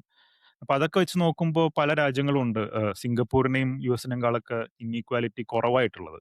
അപ്പോൾ ഇന്നീക്വാലിറ്റി കുറവായിട്ട് രാജ്യങ്ങളിൽ സോണിൽ തുടക്കത്തിൽ പറഞ്ഞതുപോലെ ബംഗ്ലാദേശ് ഉണ്ട്, പാകിസ്ഥാൻ ഉണ്ട്. ഇന്ത്യ ആക്ച്വലി ഈ 2 രാജ്യങ്ങളെക്കാളും ഇന്നീക്വാലിറ്റി കുറവാണ്. കുറച്ചും കൂടി ഈക്വൽ ആയിട്ടുള്ള രാജ്യമാണ്. അതേപോലെ യമൻ, പലസ്തീൻ ഈ രാജ്യങ്ങളൊക്കെ ഇന്നീക്വാലിറ്റി ആക്ച്വലി കുറവാണ്. ഈ രാജ്യങ്ങൾക്ക് ഇന്നീക്വാലിറ്റി കുറവാവാനുള്ള കാരണം അവരൊക്കെ ഈക്വലി പുവർ ആയതുകൊണ്ടാണ്. എല്ലാവർക്കും സെയിം ലെവൽ ഓഫ് പോവർട്ടിയാണ്, സെയിം ലെവൽ ഓഫ് ദാരിദ്ര്യമാണ് ഈ രാജ്യങ്ങളിലൊക്കെ ഉള്ളത്. അതുകൊണ്ടാണ് ഉം. അവര് ഇന്നീക്വാലിറ്റി കുറവായിട്ട് നിൽക്കുന്നത്. അപ്പൊ ശരിക്കും നമ്മൾ നോക്കിക്കാണുമ്പോൾ എന്താണ് ശരിക്കുമുള്ള പ്രശ്നം? അത് ഇന്നീക്വാലിറ്റി ആണോ? പോവർട്ടി ആണോ? ഇന്ത്യയിലുള്ള ആൾക്കാരൊക്കെ ഇപ്പൊ തുടക്കത്തിൽ നമ്മൾ പറഞ്ഞതുപോലെ എല്ലാവരും പോവർട്ടി ലൈനിനേക്കാളും മുകളിലാണ്. പക്ഷേ കുറച്ചധികം റിച്ച് ആയിട്ടുള്ള ആൾക്കാരും കുറച്ചധികം പോവർട്ടി ലൈനിന്റെ മുകളിൽ തന്നെയുള്ള പൈസ കുറവുള്ള ആൾക്കാരൊക്കെ ഉണ്ട്. എന്ന് വെച്ച് കഴിഞ്ഞാൽ നമ്മൾക്ക് കുറച്ചും കൂടി ഒരു നല്ല സിനാരിയോ ആണോ എന്നൊക്കെ ഉള്ളതാണ് നമ്മൾ ഇതിനെപ്പറ്റി ആലോചിക്കേണ്ടതെന്ന് എനിക്ക് തോന്നുന്നുണ്ട്. ഇതിന്റെ വേറൊരു കാര്യം നമ്മള് ഈ പ്രശ്നത്തിനെ മുഴുവൻ നോക്കിക്കാണുന്നത് ഒരു സീറോ സം ആംഗിൾ എന്നാണ്. സീറോ സം തിങ്കിങ് എന്നൊക്കെ പറയുന്നത് ഗെയിം തിയറിയിലൊക്കെ പറയുന്ന ഒരു സംഭവമാണ്. വളരെ സിമ്പിൾ ആയിട്ട് പറയുകയാണെങ്കില്, ഇപ്പോ എന്റെ വീട്ടിൽ കേറിയിട്ട് ആരെങ്കിലും ഒരാള് എന്റെ പൈസയൊക്കെ കട്ട് കൊണ്ടുപോയി കഴിഞ്ഞാൽ അത് സീറോ സം ആണ്. എനിക്കൊരു നഷ്ടമുണ്ടായി. അയാൾക്ക് കുറച്ചും കൂടി പൈസ കൂടുതൽ കിട്ടി എന്നുള്ളതാണ് അതിന്റെ അർത്ഥം. അപ്പോ ഈ സീറോ സം തിങ്കിങ് വെച്ചിട്ടാണ് നമ്മൾ ലോകത്തിനെ മുഴുവൻ നോക്കിക്കാണുന്നത് യൂഷ്വലി. ഒരാള് പൈസക്കാരനാവുന്നുണ്ടെങ്കില് അത് പാവപ്പെട്ടവരുടെ പൈസ പിടിച്ച് പറിച്ചിട്ടോ, അല്ലെങ്കിൽ പാവപ്പെട്ടവരുടെ പൈസ കുറയുന്നുണ്ട് എന്നൊക്കെയുള്ളതാണ് നമ്മൾ വിചാരിക്കുന്നത്. ഇപ്പൊ ഒരാൾക്ക് റിച്ചർ ആവണമെന്നുണ്ടെങ്കിൽ ആരെങ്കിലും ഒരാൾ പുവറർ ആവണം എന്നുള്ളതാണ് നമ്മൾ ആലോചിക്കുന്നത്. ഈ സീറോ സം തിങ്കിങ്ങിലൂടെ. പക്ഷെ പൊതുവെ നമ്മൾ ലോകത്തിനെ നോക്കിക്കാണേണ്ടത് പോസിറ്റീവ് സം തിങ്കിങ്ങിലൂടെയാണ് എന്നുള്ളതാണ് ആഹ് എന്റെ ഒരു അണ്ടർസ്റ്റാൻഡിങ്. കാരണം റിച്ചർ ആയിട്ടുള്ള ആൾക്കാർ റിച്ചർ ആവുന്നുണ്ടാവും. അതേപോലെ തന്നെ പാവപ്പെട്ടവരും കുറച്ചും കൂടി റിച്ചർ ആവുന്ന ഒരു സാഹചര്യമായിരിക്കും പൊതുവെ ലോകത്തുള്ളത്. അറ്റ്‌ലീസ്റ്റ് ഇൻ ഫ്രീ സൊസൈറ്റികളിലൊക്കെ. ആരും ഉം. നിർബന്ധിച്ച് നമ്മളോട് പൈസയൊക്കെ എടുത്തിട്ട് പണക്കാരുടെ കയ്യിൽ കൊടുക്കണമെന്ന് പറയുന്നില്ലെങ്കില്, ഒരു ഫ്രീ സൊസൈറ്റി ആണെന്നുണ്ടെങ്കിൽ എല്ലാവരും ഈക്വലി ചിലപ്പോൾ റിച്ചർ ആവുന്ന സാഹചര്യമായിരിക്കും യൂഷ്വലി ഉണ്ടാവുന്നത് എന്നുള്ളതാണ് എന്റെ ഒരു ഉം. അണ്ടർസ്റ്റാൻഡിങ്. അത് ഞാനൊരു എക്സാമ്പിളിൽ പറയാം. ഒരു ബേക്കറിയുടെ ഒരു കേസ് എടുത്തു കഴിഞ്ഞാൽ, ഈ ബേക്കറി ഇന്ന് ഒരു 100 ബ്രെഡ് ഉണ്ടാക്കുന്ന ഒരു ബേക്കറി ആണെന്ന് വെച്ചോളൂ. എന്നിട്ട് എന്തൊക്കെയോ ടെക്നോളജിക്കൽ അഡ്വാൻസ്മെന്റ് കൊണ്ടോ എന്തൊക്കെയോ കാരണം കൊണ്ട് അവർക്ക് നാളെ 300 ബ്രെഡ് ഉണ്ടാക്കാൻ പറ്റുന്നുണ്ടെന്ന് വെച്ചോളൂ. അപ്പോൾ ഒബ്വിയസ്ലി ഈ ബേക്കറിയിലെ ആൾക്കാർ ഈ 300 ബ്രെഡും വിറ്റ് കഴിഞ്ഞാൽ കൂടുതൽ പൈസക്കാരാവും. അവർക്ക് കുറച്ചും കൂടി കൂടുതൽ പൈസ കിട്ടും. ഉം. പക്ഷേ അതുകൊണ്ട് പാവപ്പെട്ടവർ കൂടുതൽ പാവപ്പെട്ടവരാവണം എന്നില്ല. ചിലപ്പോ ഇയാള് ഉം. 300 ബ്രെഡൊക്കെ കൊടുക്കുന്നത് കൊണ്ട് ചിലപ്പോ ഒരു ₹5 ഡിസ്കൗണ്ടിലൊക്കെ കൊടുക്കാൻ സാധ്യതയുണ്ട്. ₹50യുടെ ബ്രെഡ് വേണമെങ്കിൽ ₹40 കൊടുക്കാൻ സാധ്യതയുണ്ട്. അപ്പൊ അങ്ങനത്തെ സാഹചര്യമൊക്കെ വന്നു കഴിഞ്ഞാൽ ആക്ച്വലി പാവപ്പെട്ടവർക്ക് കുറച്ചും കൂടി നല്ലതാണ്. അവർക്ക് ₹10 കുറച്ച് സ്പെൻഡ് ചെയ്താൽ മതി. അവർക്ക് സേവ് ചെയ്യാൻ പറ്റും. അവരും ചിലപ്പോൾ കുറച്ചും കൂടി റിച്ചർ ആവാൻ സാധ്യതയുണ്ട്. അപ്പൊ ഉം. യൂഷ്വലി ലോകത്തില് എന്തെങ്കിലും ഒരു പ്രോഗ്രസ് ഒക്കെ ഉണ്ടാകുമ്പോഴും എക്കണോമിക് പ്രോഗ്രസ് ഒക്കെ ഉണ്ടാകുമ്പോഴും നമ്മൾ പൊതുവെ വിചാരിക്കുക പൈസക്കാർ കൂടുതൽ പൈസക്കാരാവും എന്നൊക്കെയാണ്. പക്ഷെ അങ്ങനെ ആവണം നിർബന്ധമില്ല. അറ്റ്‌ലീസ്റ്റ് ഇൻ ഫ്രീ സൊസൈറ്റീസ് എന്നുള്ളതാണ് എന്റെ ഒരു അണ്ടർസ്റ്റാൻഡിങ്. ഈ ഉം. ബേക്കറിയുടെ എക്സാമ്പിൾ തന്നെ വേറൊരു രീതിയിൽ ആലോചിച്ചു കഴിഞ്ഞാല്, ഞാനെപ്പോഴും ആരാധിക്കുന്ന ഒരു വ്യക്തി ജെഫ് ബിസോസ് എന്ന് പറഞ്ഞ ആമസോണിന്റെ ഒരു ഫൗണ്ടറാണ്. ഞാൻ സോനലിനോടും പലപ്പോഴും പറയാറുണ്ട് ജെഫ് ബിസോസിന്റെ കഥകളൊക്കെ. അപ്പൊ ഈ ജെഫ് ബിസോസ് റീസെന്റ്ലി കല്യാണം കഴിക്കാൻ വേണ്ടിയിട്ട് ഏതോ ഒരു ഐലൻഡിൽ പോയതൊക്കെ ഭയങ്കര ഒരു വാർത്തയൊക്കെ ആയിരുന്നു. അപ്പൊ പൈസക്കാര് ഭയങ്കരമായിട്ട് സ്പെൻഡ് ചെയ്യുന്നു. ജെഫ് ബിസോസ് ഒക്കെ സാമൂഹ്യ സേവനം ചെയ്യണ്ടേ? എന്തിനാണ് പൈസ വെറുതെ കളയുന്നത്? ഭയങ്കര നെഗറ്റീവ് പ്രൊപ്പഗാൻഡ ആയിരുന്നു ജെഫ് ബിസോസിന് അഗെയിൻസ്റ്റ് ആയിട്ട്. അപ്പൊ ഞാനെപ്പോഴും വിചാരിക്കുന്നത് ജെഫ് ബിസോസ് ആമസോൺ നടത്തുന്നത് തന്നെയാണ് അദ്ദേഹം ചെയ്യുന്ന ഏറ്റവും വലിയൊരു സോഷ്യൽ ഗുണം എന്നുള്ളതാണ്. കാരണം അയാൾ ആരുടെ കയ്യിൽ നിന്നും പിടിച്ചു പറിച്ചിട്ടൊന്നുമല്ല ആമസോൺ ഉണ്ടാക്കിയതും, അല്ലെങ്കിൽ ആ ജെഫ് ബിസോസ് കൂടുതൽ പൈസക്കാരനാവുന്നതും. നമ്മൾക്കൊക്കെ വേണ്ട എന്തോ ഒരു സാധനം തരുമ്പോഴാണ് ആമസോൺ കൂടുതൽ റിച്ചർ ആവുന്നത്. ഇപ്പൊ ഞാന് എന്റെ ഇവിടെ അടുത്തുള്ള ഒരു ലോക്കൽ ബുക്ക് സ്റ്റോറിൽ പോയിട്ട് ഒരു പുസ്തകം വാങ്ങുന്നതിനേക്കാളും എത്രയോ പൈസ കുറവാണ് ആമസോണിൽ വാങ്ങിക്കഴിഞ്ഞു കഴിഞ്ഞാൽ. അപ്പൊ എന്റെ പൈസ കുറവേ ഞാൻ ഉപയോഗിക്കുന്നുള്ളൂ അവിടെ. എനിക്ക് ലാഭമാണ് ആമസോണിൽ നിന്ന് സാധനം വാങ്ങിക്കുന്നത്. ജെഫ് ബിസോസ് അതുകൊണ്ട് കുറച്ചും കൂടി ചിലപ്പോൾ റിച്ചർ ആവുന്നുണ്ടാവും. പക്ഷെ ഞാനും അതിനെക്കൊണ്ട് ഒരു ബെനിഫിറ്റ് ഉണ്ടാക്കുന്നുണ്ട് എന്നുള്ളതാണ് ഞാൻ വിശ്വസിക്കുന്നത്. ആമസോൺ എന്നൊരു സാധനം വാങ്ങുമ്പോൾ. അപ്പൊ ഉം. ലോകം മുഴുവൻ നന്നാക്കാൻ വേണ്ടിയിട്ട് ജെഫ് ബിസോസ് ചെയ്യുന്ന ഏറ്റവും നല്ല കാര്യം ആമസോൺ റൺ ചെയ്യിപ്പിക്കുന്നതാണെന്നാണ് എനിക്കെപ്പോഴും തോന്നാറുള്ളത്. ഇതൊക്കെ നമ്മൾക്ക് Yeah. ആക്ച്വലി ജെഫ് ബിസോസിനെതിരെ സമരം ചെയ്യുന്നവരും, എതിരെ പ്രൊട്ടസ്റ്റ് ചെയ്യുന്നവരും, ഫേസ്ബുക്കിൽ പോസ്റ്റ് ഇടുന്നവരും ഒക്കെ ആക്ച്വലി ആമസോണിൽ നിന്നായിരിക്കും ചിലപ്പോൾ സാധനം വാങ്ങുന്നുണ്ടാവുക അവരുടെ ആവശ്യങ്ങൾക്ക് വേണ്ടിയിട്ട്. അപ്പൊ Yeah. നമ്മൾക്ക് ആലോചിച്ചിട്ട് ഡിസിഷൻ എടുക്കുന്നത് ആമസോണിൽ പോയി സാധനം വാങ്ങുക എന്നുള്ളതായിരിക്കും. പക്ഷെ നമ്മൾക്ക് ജെഫ് ബിസോസിനെ ഉം. കുറ്റവും പറയും വേണം. അപ്പോ ഉം. ഇന്നീക്വാലിറ്റിനെ പറ്റിയിട്ടൊക്കെ ഇങ്ങനെയൊക്കെയാണ് നമ്മൾ ആലോചിച്ച് വെക്കുന്നത്. ഇന്നീക്വാലിറ്റി എന്തോ ഒരു മോശം കാര്യമാണ്, അല്ലെങ്കിൽ ഇന്നീക്വാലിറ്റിയും പോവർട്ടിയും ഒക്കെ നമ്മൾ അങ്ങോട്ടും ഇങ്ങോട്ടും ഇന്റർമിക്സ് ചെയ്യാറുണ്ട്. ഇതിനെ പറ്റിയിട്ടൊക്കെ ഉം. ഒന്നും കൂടി നമ്മൾ ആലോചിക്കേണ്ട ആവശ്യമുണ്ട്. നമുക്ക് പെട്ടെന്ന് ആലോചിച്ചു കഴിഞ്ഞാൽ ഇതിനെ പറ്റിയിട്ട് മോശമായിട്ട് തോന്നും. ഇന്നീക്വാലിറ്റി ക്രിയേറ്റ് ചെയ്യുന്ന പ്രശ്നങ്ങൾ എന്തൊക്കെയാണെന്നൊക്കെ നമ്മൾ ആലോചിക്കാൻ തുടങ്ങും. പക്ഷേ പലപ്പോഴും നമ്മളത് ഒക്കെ പോവർട്ടി ആയിട്ട് മിക്സ് ചെയ്യുമ്പോഴാണ് എന്നുള്ളതാണ് എനിക്ക് ബേസിക്കലി പറയാനുള്ളത്. കാരണം പോവർട്ടിയാണ് അവിടുത്തെ മെയിൻ പ്രശ്നം. നമ്മൾ പോവർട്ടി സോൾവ് ചെയ്ത് കഴിഞ്ഞാല് ഇന്നീക്വാലിറ്റി ചിലപ്പോൾ അത്ര വലിയൊരു പ്രശ്നമായിട്ട് നമുക്ക് തോന്നില്ല ഇന്ത്യയിൽ എന്നുള്ളതാണ് എനിക്ക് തോന്നുന്നത്. ആരും ദാരിദ്ര്യം ഇല്ലാത്തൊരു സാഹചര്യമാണ് ഇന്ത്യയിലെന്ന് വെച്ച് കഴിഞ്ഞാൽ പിന്നെ നമ്മളവിടെ ഇന്നീക്വാലിറ്റിനെ പറ്റി ആലോചിക്കേണ്ട ആവശ്യമില്ല. അപ്പോൾ ഇതാണ് Yeah. എനിക്ക് ആ ഒരു ഡിബേറ്റിനെ പറ്റി പൊതുവേ ഉള്ള ഒരു അഭിപ്രായം. കാരണം നമ്മൾ ആ രണ്ടും കാര്യങ്ങളും മിക്സ് ചെയ്യരുത് എന്നുള്ളതാണ് എന്റെ ഒപ്പീനിയൻ. സോ ആനന്ദ് പറഞ്ഞേന്ന് എനിക്ക് മനസ്സിലായത് ഞാനും അഗ്രി ചെയ്യുന്നു. ഇനീക്വാലിറ്റീനെക്കാട്ടും ഇമ്പോർട്ടന്റ് ആയ ഒരു പ്രോബ്ലം നമുക്കുള്ളത് പോവർട്ടി എന്നുള്ളതാണ്. ആൻഡ് ഇത് രണ്ടും സെയിം ആവണമെന്ന് നിർബന്ധമില്ല. അപ്പൊ പൊതുവെ ആൾക്കാരുടെ നമ്മളെല്ലാം കേൾക്കുന്ന ഒരു ഡയലോഗാണ് rich is getting richer, poor are getting poorer എന്ന് പറയുന്നുണ്ട്. അതായത് ഇപ്പൊ സമ്പന്നർ കൂടുതൽ സമ്പന്നരാകുന്നു, പാവപ്പെട്ടവർ അല്ലെങ്കിൽ ദരിദ്രർ കൂടുതൽ ദരിദ്രരാകുന്നു. ഇങ്ങനെയല്ല റിയാലിറ്റിയിൽ ശരിക്കും സംഭവിക്കുന്നത്. ജനറലി സംഭവിക്കുന്നത് പറഞ്ഞാൽ പൈസയുള്ളവർ കൂടുതൽ പൈസയുള്ളവരാവുന്നു. പാവപ്പെട്ടവരും കുറച്ചും കൂടെ പൈസയുള്ളവരാവുന്നു എന്നുള്ളതാണ് റിയാലിറ്റിയിൽ സംഭവിക്കുന്ന ഒരു കാര്യം. പക്ഷെ അവിടെയും ദാരിദ്ര്യം അല്ലെങ്കിൽ പാവപ്പെട്ടവരുടെ ഒരു പ്രശ്നമുണ്ട്. പോവർട്ടിയുടെ ഒരു പ്രോബ്ലം ഉണ്ട്. ഇതിനെ നമ്മൾ എങ്ങനെ അഡ്രസ് ചെയ്യും? ഇതൊരു പ്രശ്നമല്ലേ? ആം, അപ്പം ഇനീക്വാലിറ്റി ഈ പോവർട്ടിയും ഇനീക്വാലിറ്റിയും സെയിം അല്ലാന്ന് പറയുമ്പോഴും പോവർട്ടി ഒരു പ്രോബ്ലം അല്ലേ? അപ്പൊ അതിനെ നമുക്ക് എങ്ങനെ അഡ്രസ് ചെയ്യാൻ പറ്റും? ഈ ഇനീക്വാലിറ്റി അഡ്രസ് ചെയ്യുന്നതും പോവർട്ടി അഡ്രസ് ചെയ്യുന്നതും സെയിം രീതിയിലാണോ? അതോ പോവർട്ടിനെയും ഇനീക്വാലിറ്റിനെയും രണ്ടായിട്ട് കാണുമ്പോൾ നമുക്ക് പോവർട്ടിനെ എങ്ങനെ അഡ്രസ് ചെയ്യാൻ പറ്റും? ഇതിനെപ്പറ്റി എന്താണ് അതിന്റെ അഭിപ്രായം?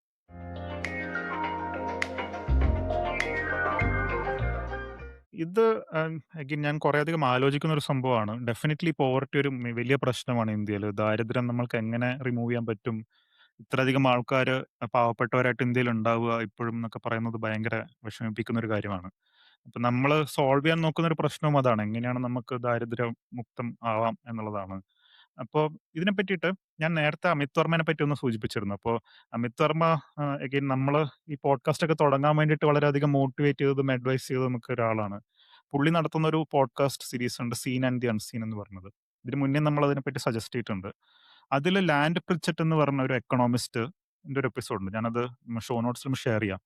പുള്ളി ഉഹും. വളരെ ഒരു ഇൻട്രസ്റ്റിംഗ് ആയിട്ടുള്ള വളരെ അടിപൊളിയായിട്ടുള്ള ഒരു കഥ അതിൽ പറയുന്നുണ്ട്. ആ കഥ ഞാൻ ആദ്യം ഷെയർ ചെയ്യാന്ന് വിചാരിച്ചു. എങ്ങനെയാണ് നമുക്ക് ദാരിദ്ര്യമുക്തമാവാം എന്നൊക്കെ ചിന്തിക്കാൻ വേണ്ടിയിട്ട്. പുള്ളി വേൾഡ് ബാങ്കിലെ ഒരു എക്കണോമിസ്റ്റ് ആണ്. അപ്പോ ആള് ഇന്ത്യയിൽ വന്നിട്ട് ഈ സെൽഫ് ഹെൽപ്പ് ഗ്രൂപ്പുകളെ പറ്റി പഠിക്കാൻ വേണ്ടിയിട്ട് ഇന്ത്യയിൽ വന്നിരുന്നു. സെൽഫ് ഹെൽപ്പ് ഗ്രൂപ്പ് എന്ന് വെച്ച് കഴിഞ്ഞാൽ സ്വയം സഹായ സംഘങ്ങൾ എന്നൊക്കെ പറയുന്നത്. ഇപ്പൊ സ്ത്രീകളുടെ ഒരു സെൽഫ് ഹെൽപ്പ് ഗ്രൂപ്പാണ്. അതിനെപ്പറ്റി പഠിക്കാൻ വേൾഡ് ബാങ്ക്ന്ന് ഇന്ത്യയിലേക്ക് വരുന്ന ഒരു സാഹചര്യം ഉണ്ടായി. അപ്പോ ഈ സെൽഫ് ഹെൽപ്പ് ഗ്രൂപ്പുകളൊക്കെ യൂഷ്വലി പോവർട്ടി ഇറാഡിക്കേറ്റ് ചെയ്യാൻ വേണ്ടിയിട്ടും അങ്ങനെയൊക്കെയാണ് പൊതുവെ മാർക്കറ്റ് ചെയ്യുന്നത്. അത് ചെയ്തു കഴിഞ്ഞാൽ കൂടുതൽ സ്ത്രീകൾക്ക് എക്കണോമിക് എംപവർമെന്റ് ഉണ്ടാവും എന്നൊക്കെയാണ് പൊതുവെ പറയുന്നത്. അപ്പോ ഈ സ്ത്രീകളോടൊക്കെ ലാൻ പർച്ചറ്റ് സംസാരിക്കുമ്പോൾ അതിലൊരു സ്ത്രീ വളരെ ഇൻട്രസ്റ്റിംഗ് ആയിട്ടൊരു ചോദ്യം ലാൻ പർച്ചറ്റിനോട് ചോദിച്ചു എന്നാണ് ലാൻ പർച്ചറ്റ് ആ ഒരു എപ്പിസോഡിൽ പറയുന്നത്. അവർ ചോദിച്ചത് എന്താണെന്ന് വെച്ച് കഴിഞ്ഞാൽ, ഈ സെൽഫ് ഹെൽപ്പ് ഗ്രൂപ്പുകളാണല്ലോ ഇന്ത്യയിൽ ഇപ്പോൾ പോവർട്ടി ഇറാഡിക്കേഷനും അല്ലെങ്കിൽ എക്കണോമിക് എംപവർമെന്റിനൊക്കെ വേണ്ടി ഉപയോഗിക്കുന്നത്. ഇപ്പൊ ലാൻ പർച്ചറ്റ് വരുന്നത് US നിന്നുമാണ്. US ഭയങ്കര റിച്ച് ആയിട്ടുള്ള രാജ്യമാണ്. അവിടെ ദാരിദ്ര്യം കുറവാണ് എന്നൊക്കെ നമുക്കറിയാം. അപ്പോ യുഎസിൽ കുറെ സെൽഫ് ഹെൽപ്പ് ഗ്രൂപ്പുകൾ ഉണ്ടാവുമായിരിക്കും അല്ലേ എന്നാണ് ആ സ്ത്രീ ചോദിച്ചത്. അപ്പൊ ലാൻ പ്രിച്ചറിന് അത് ഭയങ്കര സ്ട്രൈക്കിംഗ് ആയിട്ട് തോന്നി. കാരണം US റിച്ച് ആയത് സെൽഫ് ഹെൽപ്പ് ഗ്രൂപ്പ് ഉള്ളത് കൊണ്ടൊന്നുമല്ല. കുടുംബശ്രീ നടത്തിയിട്ടോ അങ്ങനെയൊന്നുമല്ല US റിച്ച് ആയത്. US വേറെ കുറെ കാര്യങ്ങളൊക്കെ ചെയ്തിട്ടൊക്കെയാണ് റിച്ച് ആയിട്ടുള്ളത്. അപ്പൊ ശരിക്കും ഇത് നമ്മൾ പോവർട്ടി ഇറാഡിക്കേഷൻ എന്നൊക്കെ പറഞ്ഞ് ചെയ്യുന്ന കാര്യങ്ങൾ ശരിക്കും പോവർട്ടി ഇറാഡിക്കേറ്റ് ചെയ്യുന്നുണ്ടോ? ശരിക്കും ദാരിദ്ര്യമുക്തമാക്കുന്നുണ്ടോ? എന്നൊക്കെ ഉള്ളത് ലാൻ പ്രിച്ചറിനെ ഭയങ്കര ചിന്തിപ്പിച്ചു എന്ന് പറയുന്നുണ്ട്. അപ്പൊ എങ്ങനെയാണ് നമുക്ക് ശരിക്കും പോവർട്ടി ഇറാഡിക്കേറ്റ് ചെയ്യാൻ പറ്റുക എന്നൊക്കെയുള്ളതാണ് അപ്പൊ ഇവിടുത്തെ പ്രധാന ചോദ്യം. ലാൻ പ്രിച്ചറ്റ് തന്നെ വേറൊരു റിസർച്ച് പേപ്പറിൽ ഗ്രോത്ത് ആൻഡ് ഓൺലി ഗ്രോത്ത് എന്നൊക്കെ പറഞ്ഞ ഒരു റിസർച്ച് പേപ്പറിൽ ഇതിനെ പറ്റിയിട്ട് ഡീറ്റെയിൽ ആയിട്ട് ടാക്കിൾ ചെയ്യുന്നുണ്ട്. ഞാൻ ആ റിസർച്ച് പേപ്പറും ഷോ നോട്ട്സിൽ ഷെയർ ചെയ്യാം. പുള്ളി പറയുന്നത് എക്കണോമിക് ഗ്രോത്ത് ആണ് ഏറ്റവും ഇമ്പോർട്ടന്റ് സംഭവം. നമ്മൾ എത്ര അധികം എക്കണോമിക്കലി വളരാൻ പറ്റുമോ അത്രത്തോളം വളരുക. അത് മാത്രം മതി മനുഷ്യന്റെ ബാക്കിയുള്ള സംഭവങ്ങളൊക്കെ ബാക്കിയുള്ള എല്ലാ നീഡുകളും എൻഷുർ ചെയ്യാൻ വേണ്ടിയിട്ട് എന്നുള്ളതാണ് ലാൻ പ്രിച്ചറ്റ് പറയുന്നത്. ലാൻ പ്രിച്ചറ്റിന്റെ വളരെയധികം ഇൻട്രസ്റ്റിംഗ് വർക്ക്സും കാര്യങ്ങളൊക്കെ ഉണ്ട്. ഞാൻ ആക്ച്വലി ലാൻ പ്രിച്ചറ്റിന്റെ വെബ്സൈറ്റും ഷെയർ ചെയ്യാം. അതിൽ പോയി കഴിഞ്ഞാൽ എഡ്യൂക്കേഷൻ ആണോ നമ്മൾ കൊടുക്കേണ്ടത് എന്നൊക്കെ ചോദിക്കുന്നുണ്ട്. അപ്പോൾ എഡ്യൂക്കേഷൻ വരെ അത്ര ഇമ്പോർട്ടന്റ് അല്ല ഗ്രോത്ത് എൻഷുർ ചെയ്യാൻ വേണ്ടിയിട്ട് അല്ലെങ്കിൽ ഡെവലപ്മെന്റിന് എന്നൊക്കെയുള്ളതാണ് പറയുന്നത്. ഏറ്റവും നല്ല കാര്യം നിങ്ങൾ കൂടുതൽ എക്കണോമിക് ഗ്രോത്ത് ഉണ്ടാക്കുക, കൂടുതൽ GDP ഇൻക്രീസ് ചെയ്യുക എന്നൊക്കെയുള്ളതാണ് ലാൻ പ്രിച്ചറ്റ് പറയുന്നത്. അപ്പോ എങ്ങനെയാണ് ഈ എക്കണോമിക് ഗ്രോത്ത് കൂടുതൽ ഉണ്ടാക്കുക? അതിന് ഡിഫറന്റ് വഴികളൊക്കെ ഉണ്ട്. പക്ഷെ പൊതുവെ ഇന്ത്യ സ്വീകരിച്ച 1, 2 വഴികൾ ഞാൻ പറയാം. അതിലുള്ള ഏറ്റവും പ്രധാനപ്പെട്ട വഴി നമ്മൾ 1991 റിഫോംസ് കൊണ്ടുവന്നിട്ട് വളരെയധികം ഗ്രോത്ത് അച്ചീവ് ചെയ്ത ഒരു ചരിത്രം നമുക്കുണ്ട്. അപ്പൊ നമ്മൾ കൂടുതൽ നമ്മുടെ ലൈസൻസ് പെർമിറ്റ് രാജൊക്കെ എടുത്ത് കളഞ്ഞു. ബിസിനസ്സുകളൊക്കെ വരുന്നത് കൂടുതൽ ഈസിയാക്കി. എക്സ്പോർട്സും ഇമ്പോർട്ട്സും ഒക്കെ ചെയ്യുന്നത് വളരെ ഈസിയാക്കി. കുറച്ചും കൂടി ഗ്ലോബലൈസ്ഡ് ആയിട്ടുള്ള ഒരു എക്കണോമി ആയി. ഫോറിൻ ഇൻവെസ്റ്റ്മെന്റ് ഒക്കെ സ്വീകരിക്കുന്നത് ഈസിയാക്കി. അങ്ങനെയൊക്കെ ചെയ്തതുകൊണ്ട് ഇവിടെ ഭയങ്കര അധികം GDP ഇമ്പ്രൂവ്മെന്റ് ഉണ്ടായിട്ടുണ്ട്. വളരെയധികം ഗ്രോത്ത് നമ്മൾ അച്ചീവ് ചെയ്തിട്ടുണ്ട്. ഇതൊരു നല്ലൊരു വഴിയാണ് ഗ്രോത്ത് അച്ചീവ് ചെയ്യാൻ ഇന്ത്യക്ക്. ഇന്ത്യ ഇപ്പോൾ 1991 റിഫോംസിന് ശേഷം കുറെ അധികം പുറകോട്ടേക്ക് പോകുന്ന ഒരു സാഹചര്യമാണ് ഇപ്പൊ കാണുന്നത്. കൂടുതൽ ഇമ്പോർട്ട് എക്സ്പോർട്ട് റെസ്ട്രിക്ഷൻസ് ഒക്കെ കൊണ്ടുവരുന്ന സാഹചര്യമാണ് കാണുന്നത്. കുറെ അധികം ആ റിഫോംസ് പുറകോട്ടേക്ക് പോയി എന്ന് പറയാറുണ്ട്. അപ്പൊ ആ റിഫോംസ് ഒക്കെ കൂടുതൽ ചെയ്ത് കഴിഞ്ഞാൽ ഗ്രോത്ത് അച്ചീവ് ചെയ്യാൻ പറ്റും എന്നുള്ളത് ഇന്ത്യയുടെ എക്സാമ്പിൾ ആണ്. ഇത് ഉം. ഇൻട്രസ്റ്റിംഗ്ലി ചൈനയിലും ഇങ്ങനത്തെ ഒരു റിഫോംസ് ഒക്കെ ചെയ്തിട്ട് ചൈനയും ഗ്രോ ചെയ്തിട്ടുണ്ട്. അത് ഡെങ് ഷിയാ오പിങ് ഉം. എന്ന് പറഞ്ഞ ഒരു നേതാവിന്റെ സമയത്ത് പുള്ളി കുറേയധികം ചൈനീസ് എക്കണോമിനെ ഇതേപോലെ റിഫോം ചെയ്തിട്ടുണ്ട്. കുറച്ചും കൂടി ഗ്ലോബലൈസ്ഡ് ആയിട്ടുള്ള ഒരു എക്കണോമി ആക്കിയിട്ടുണ്ട്. അങ്ങനെയാണ് ചൈന ഒരു മേജർ ഉം. എക്സ്പോർട്ടറും മേജർ മാനുഫാക്ചറിങ് ജയന്റ് ഒക്കെ ആയത്. അതുവഴി ഉം. ആക്ച്വലി ചൈനയിലെ 80 കോടി ആൾക്കാരെ ഒറ്റയടിക്ക് പോവർട്ടിയിൽ നിന്ന് പുറത്തേക്ക് കൊണ്ടുവന്ന ആളാണ് ഡെങ് ഷിയാ오പിങ്ങിന്റെ ആ ഒരു നേതൃത്വത്തിൽ ഉണ്ടായ പോളിസീസ് എന്നൊക്കെ നമ്മൾ പൊതുവെ പറയാറുണ്ട്. അപ്പൊ ഉം. എനിക്ക് തോന്നുന്നു ഏറ്റവും നല്ലൊരു പോവർട്ടി ഇറാഡിക്കേഷൻ പ്രോഗ്രാം കുറച്ചും കൂടി ഇങ്ങനെ എക്കണോമി കുറച്ചും കൂടി ലിബറലൈസ് ചെയ്യുക, കുറച്ചും കൂടി ഉം. എക്കണോമിക് ഗ്രോത്തിനെ എൻഷുർ ചെയ്യുന്ന പോളിസീസ് കൊണ്ടുവരിക എന്നൊക്കെ ഉള്ളതാണ്. ഇന്ത്യയും ആക്ച്വലി ഈ റിഫോംസിനൊക്കെ ശേഷം ഓൾമോസ്റ്റ് ഒരു 15 കോടി ആൾക്കാരെയൊക്കെ പോവർട്ടിയിൽ നിന്ന് പൊക്കിക്കൊണ്ടുവന്നിട്ടുണ്ട് എന്നുള്ളതാണ് പൊതുവെ പറയുന്നത്. അപ്പോ എനിക്ക് തോന്നുന്നു ഇങ്ങനത്തെ കുറെ പോളിസീസ് ചെയ്തിട്ട് എക്കണോമിക് ഗ്രോത്ത് ഉണ്ടാക്കാനാണ് ഇന്ത്യ എപ്പോഴും നോക്കേണ്ടത്. ഇതിൽ ഇൻട്രസ്റ്റിംഗ്ലി നിതിൻ പൈ എന്ന് പറഞ്ഞ ഒരു എക്കണോമിസ്റ്റ്, തക്ഷശിലയുടെ ഒക്കെ ഫൗണ്ടർ ആയിട്ടുള്ള ഒരു എക്കണോമിസ്റ്റ് പറയുന്നത്, ഓരോ ശതമാനവും നമ്മൾ GDP ഇൻക്രീസ് ചെയ്യുമ്പോൾ അത് 30 ലക്ഷം ആൾക്കാരെ പോവർട്ടിന്ന് പുറത്തേക്ക് കൊണ്ടുവരുന്നുണ്ട് എന്നുള്ളതാണ്. അപ്പൊ കൂടുതൽ ഉം. GDP ഗ്രോത്ത് എങ്ങനെ അച്ചീവ് ചെയ്യാം എന്നൊക്കെയുള്ളതാണ് നമ്മളെപ്പോഴും ആലോചിക്കേണ്ടത്. അതൊരു മോറൽ ഒബ്ലിഗേഷൻ ആണ് നമ്മൾക്ക്. പാവപ്പെട്ടവർക്ക് ഉം. ചെയ്യാൻ പറ്റുന്ന ഏറ്റവും നല്ല കാര്യമാണ് കൂടുതൽ GDP ഗ്രോത്ത് ഉണ്ടാക്കുക എന്നൊക്കെയുള്ളതാണ്. ഇത് ഞാൻ നേരത്തെ എക്സാമ്പിളായിട്ട് കണക്ട് ചെയ്യുന്നുണ്ടെങ്കിൽ, ഇപ്പോ ഒരു ബേക്കറിയുടെ കേസ് എടുത്തു കഴിഞ്ഞാൽ GDP ഇൻക്രീസ് ചെയ്യുക എന്ന് പറയുന്നത് ബേക്കറിയിൽ കൂടുതൽ ബ്രെഡ് ഉണ്ടാക്കുമ്പോഴും അല്ലെങ്കിൽ കൂടുതൽ വേറെ സാധനങ്ങൾ ഉണ്ടാക്കുമ്പോഴൊക്കെയാണ്. അപ്പൊ നിങ്ങൾക്ക് ആലോചിച്ച് കഴിഞ്ഞാൽ തന്നെ മനസ്സിലാവും, കൂടുതൽ ബ്രെഡ് ഉണ്ടാക്കാനും കൂടുതൽ വേറെ സാധനം ഉണ്ടാക്കാനൊക്കെ കൂടുതൽ ആൾക്കാരെ ചിലപ്പോൾ ഹയർ ചെയ്യേണ്ടി വരും. അല്ലെങ്കിൽ കൂടുതൽ ട്രാൻസ്പോർട്ട് ചെയ്യേണ്ട സംഭവങ്ങളൊക്കെ ഉണ്ടാക്കേണ്ടി വരും. ഈ ബ്രെഡ് കുറെ ദൂരെ അടുത്തൊക്കെ സെല് ചെയ്യുന്ന സംഭവങ്ങളൊക്കെ ഉണ്ടാക്കേണ്ടി വരും. അപ്പൊ അങ്ങനെ ഉണ്ടാക്കുമ്പോൾ കൂടുതൽ ആൾക്കാരൊക്കെ എംപ്ലോയ് ചെയ്യുന്ന ഒരു സാഹചര്യം ഈ ബേക്കറിയിൽ ഉണ്ടാവുന്നുണ്ട്. ഈ ബേക്കറി ഉം. വളരുമ്പോൾ അവിടെ ചിലപ്പോൾ ഒരു ഇന്നീക്വാലിറ്റി ഉണ്ടാവുന്നുണ്ടാവും. ബേക്കറിയുടെ ഓണർ ആയിരിക്കും ചിലപ്പോൾ ഏറ്റവും കൂടുതൽ പൈസ ഉണ്ടാക്കുന്നത്. പക്ഷെ ഉം. അയാളുടെ കൂടെ ഈ സൈഡിലുള്ള ബ്രെഡ് ഉണ്ടാക്കുന്ന ആൾക്കാര്, ലഡു ഉണ്ടാക്കുന്ന ആൾക്കാര്, ഇത് ട്രാൻസ്പോർട്ട് ചെയ്യുന്ന ആൾക്കാര്, അവരൊക്കെ ഉം. മെച്ചപ്പെടുന്നുണ്ട്. അപ്പോൾ ഉം. എക്കണോമിക് ഗ്രോത്ത് നമ്മൾ അങ്ങനെ നോക്കിക്കഴിഞ്ഞു കഴിഞ്ഞാൽ ചിലപ്പോൾ ഇന്നീക്വാലിറ്റിയിലേക്കൊക്കെ ലീഡ് ചെയ്യാൻ സാധ്യതയുണ്ട്. ഇന്ത്യയിൽ ആക്ച്വലി 1991 റിഫോംസ് ഒക്കെ കുറേയധികം ഇന്നീക്വാലിറ്റി ഉണ്ടാക്കിയിട്ടുണ്ട് എന്നൊക്കെയുള്ള പഠനങ്ങളൊക്കെ കാണാറുണ്ട്. പക്ഷേ അതേസമയം ഏറ്റവും കൂടുതൽ ആൾക്കാരെ ദാരിദ്ര്യത്തിൽ നിന്ന് പുറത്തേക്ക് കൊണ്ടുവന്നത് ഈ 1991 റിഫോംസ് ആണ്. അപ്പോൾ ഉം. ഉം. അങ്ങനെയൊക്കെ നോക്കുമ്പോൾ നമ്മളത് മിക്സ് ചെയ്യിപ്പിക്കാതിരിക്കുന്ന ഒരു സംഭവം ഇവിടെ ഇമ്പോർട്ടന്റ് ആണ്. കാരണം ഇന്നീക്വാലിറ്റി നമ്മളൊരു ഉം. പ്രശ്നമായിട്ട് കാണുന്നുണ്ടെങ്കിൽ നമ്മൾ 1991 റിഫോംസും പ്രശ്നമായിട്ട് കാണും. പക്ഷെ അതാണ് ഉം. ഏറ്റവും നല്ലോണം ദാരിദ്ര്യം മാറ്റിയ ഒരു സംഭവം എന്നുള്ളതാണ്. എനിക്ക് തോന്നുന്നു ഉം. നമുക്ക് 1991 റിഫോംസിനെ പറ്റിയിട്ടൊക്കെ ഒരു ഡീറ്റെയിൽഡ് ആയിട്ടുള്ള ഒരു എപ്പിസോഡ് എന്തായാലും ചെയ്യാം. എപ്പിസോഡ് ചെയ്യണം. ഇന്ത്യയുടെ യാ. ഒരു ചരിത്രം തന്നെ മാറ്റിമറിച്ച ഒരു ഇൻസിഡന്റ് ആണ്. പക്ഷെ ഇതാണ് ഗ്രോത്തിനെ പറ്റി എനിക്ക് ജനറലി പറയാനുള്ളത്. നമ്മൾ കൂടുതൽ വളരാനാണ് എപ്പോഴും നോക്കേണ്ടത് എന്നുള്ളതാണ് എൻ്റെ ഒരു അണ്ടർസ്റ്റാൻഡിങ്. Very interesting. എനിക്കും നമ്മൾ പലപ്പോഴും ഇനീക്വാലിറ്റിയും പോവർട്ടിയുടെയൊക്കെ കോൺവെർസേഷനിൽ മിസ് ചെയ്ത് പോകുന്നത് എത്രമാത്രം ഇന്ത്യ ഗ്രോ ചെയ്യുന്നില്ല, ഇന്ത്യയുടെ പൊട്ടൻഷ്യൽ അനുസരിച്ച് ഗ്രോ ചെയ്യുന്നില്ല എന്നുള്ളൊരു കാര്യമാണ്, റൈറ്റ്? ഇന്ന് ലോകത്ത് ഇന്ത്യക്ക് എക്കണോമിക്കലിയും ഗ്രോ ചെയ്യാനുള്ള ഒത്തിരി പോസിബിലിറ്റീസ് ഉണ്ട്. കാരണം ഇന്ത്യ ഒരു മിഡിൽ ഇൻകം കൺട്രിയാണ്. ചൈനയുടെ ലെവൽസിലൊക്കെ നമുക്ക് ഗ്രോ ചെയ്യാം. മാനുഫാക്ചറിംഗിൽ നമുക്ക് ഒത്തിരി കൂടെ മുന്നോട്ട് പോകാം. സോ ആ ഒരു ഗ്രോത്ത് നടക്കുന്നില്ല. ഗ്രോത്തിനെ പറ്റി കൂടുതൽ കോൺവെർസേഷൻസ് നടക്കണം. ഗ്രോത്താണ് ഫണ്ടമെന്റലി ഇന്ത്യ പോലത്തെ ഒരു കൺട്രീനെ, നമ്മുടെ ലക്ഷക്കണക്കിന്, കോടിക്കണക്കിന് പാവപ്പെട്ട ആൾക്കാരെ ആ ബുദ്ധിമുട്ടുകളിൽ നിന്ന് കരകയറ്റാനുള്ളൊരു ഇമ്പോർട്ടൻറ്റ് സാധനം. സോ ആ ഒരു കോൺവെർസേഷനാണ് നമ്മൾ പ്രയോറിറ്റി കൊടുക്കേണ്ടത് ഇനീക്വാലിറ്റിനെക്കാട്ടും, റൈറ്റ്? ഇപ്പൊ കൂടുതൽ പൈസക്കാരുടെ കയ്യിന്ന് പൈസയെല്ലാം പിടിച്ചു പറിച്ച് നമ്മളെല്ലാം ഒരേപോലെ പാവപ്പെട്ടവരാകുന്നതിനെക്കാട്ടും ഭേദം പാവപ്പെട്ടവരെ നമുക്ക് പുറത്തോട്ട് കൊണ്ടുവരാൻ, ആ ഒരു പോവർട്ടി ലൈനിന്റെ മുകളിലോട്ട് കൊണ്ടുവരാൻ നമുക്ക്, അതാണ് നമ്മുടെ പ്രൈമറി പ്രയോറിറ്റി ആയിട്ട് നമ്മൾ കാണണം എന്നാണ്. ഞാൻ ലാൻഡ് പ്രോജക്ടിന്റെ ഇതിനെപ്പറ്റിയുള്ള കോൺവെർസേഷൻസ് എല്ലാം ഭയങ്കര ഇൻട്രസ്റ്റിംഗ് ആണ്. എനിക്ക് എന്റെ അഭിപ്രായത്തില് ഇത് കേൾക്കുന്നതിൽ എക്കണോമിക്സ് ഇൻട്രസ്റ്റ് ആയ ആൾക്കാരും ലാൻഡ് പ്രോജക്ട് എഴുതിയിട്ടുള്ള എല്ലാ സാധനവും, പുള്ളിയുടെ എല്ലാ ഉം. കോൺവെർസേഷൻസും എല്ലാ ടോക്സും കേൾക്കുന്നത് അടിപൊളിയായിരിക്കും എന്ന് എനിക്ക് തോന്നുന്നു. ഉം. ഓക്കെ. സോനൽ പറഞ്ഞാൽ ഒരു സംഭവം കൂടി ആഡ് ചെയ്യാന്ന് വിചാരിച്ചു. അപ്പോൾ നമ്മളിവിടെ അഗെയിൻ ഇന്നീക്വാലിറ്റി ഒരു പ്രധാന പ്രശ്നമായിട്ട് വിചാരിച്ചു കഴിഞ്ഞാൽ നമ്മൾ ഗ്രോത്തിനെ ശരിക്കും നല്ലോണം ഇമ്പാക്ട് ചെയ്യുന്ന ഒരു സാഹചര്യമുണ്ട്. നമ്മൾ ഇന്നീക്വാലിറ്റിനെ കൗണ്ടർ ചെയ്യാൻ വേണ്ടിയിട്ട് യൂഷ്വലി ആലോചിക്കുന്നത് വെൽത്ത് ഓൺ ചെയ്യുന്നവരെ ടാക്സ് ചെയ്യുക. വെൽത്ത് ടാക്സ് എന്നൊക്കെ പറഞ്ഞിട്ട് എനിക്ക് തോന്നുന്നു കുറച്ചു കാലം മുന്നേ രാഹുൽ ഗാന്ധിയൊക്കെ ഒരു ഇലക്ഷൻ ക്യാമ്പയിൻ ഒക്കെ റൺ ചെയ്തിട്ടുണ്ടായിരുന്നു. വെൽത്ത് ടാക്സ് ഇൻക്രീസ് ചെയ്യണം എന്നൊക്കെ പറഞ്ഞിട്ട്. അപ്പൊ അതെന്താണ് ആക്ച്വലി ചെയ്യുന്നത്? വെൽത്ത് ടാക്സ് കൊണ്ടുവന്നു കഴിഞ്ഞാൽ നമ്മൾ പണക്കാരെ ടാക്സ് ചെയ്തിട്ട് ചിലപ്പോൾ നമ്മൾക്ക് കുറച്ച് പാവപ്പെട്ടവർക്ക് വേണ്ടിയുള്ള സർവീസും കാര്യങ്ങളൊക്കെ കൊടുക്കാൻ പറ്റും. പക്ഷേ യൂഷ്വലി എന്താ സംഭവിക്കുകയെന്ന് വെച്ച് കഴിഞ്ഞാൽ ഈ പണക്കാരൊക്കെ വേറെ ഏതെങ്കിലും രാജ്യത്തിലേക്ക് പോകാൻ സാധ്യതയുണ്ട് ഈ ടാക്സ് ഒഴിവാക്കാൻ വേണ്ടിയിട്ട്. ദുബായിലേക്കോ വേറെ ഏതെങ്കിലും സ്ഥലത്തേക്ക്, ടാക്സ് കുറവുള്ള സ്ഥലത്തേക്ക് പോകാൻ സാധ്യതയുണ്ട്. അപ്പോ ഈ പണക്കാർ നടത്തുന്ന ബിസിനസ്സുകളും അങ്ങോട്ടേക്ക് പോകാൻ സാധ്യതയുണ്ട്. അപ്പൊ അതുവഴി കുറെ ആൾക്കാർക്ക് കിട്ടുന്ന എംപ്ലോയ്മെന്റിന് കുഴപ്പമാണ്.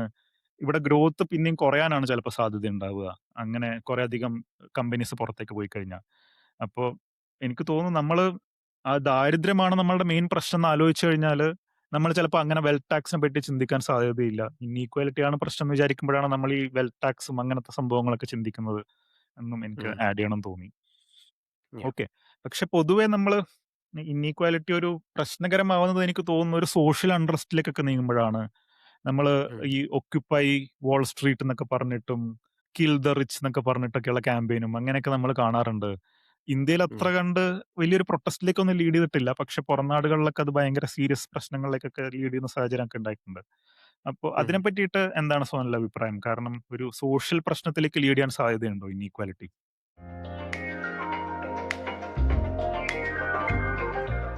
സോ, നമ്മള് ഇനീക്വാലിറ്റിയുടെ കുറെ എക്കണോമിക്സ് ആയിട്ടുള്ള ആംഗിളുകൾ നമ്മള് പറഞ്ഞു. സാമ്പത്തികമായിട്ടുള്ള അസമത്വവും കാരണമുള്ള എക്കണോമിക്സ് ആയ കുറെ കാര്യങ്ങൾ പറഞ്ഞു.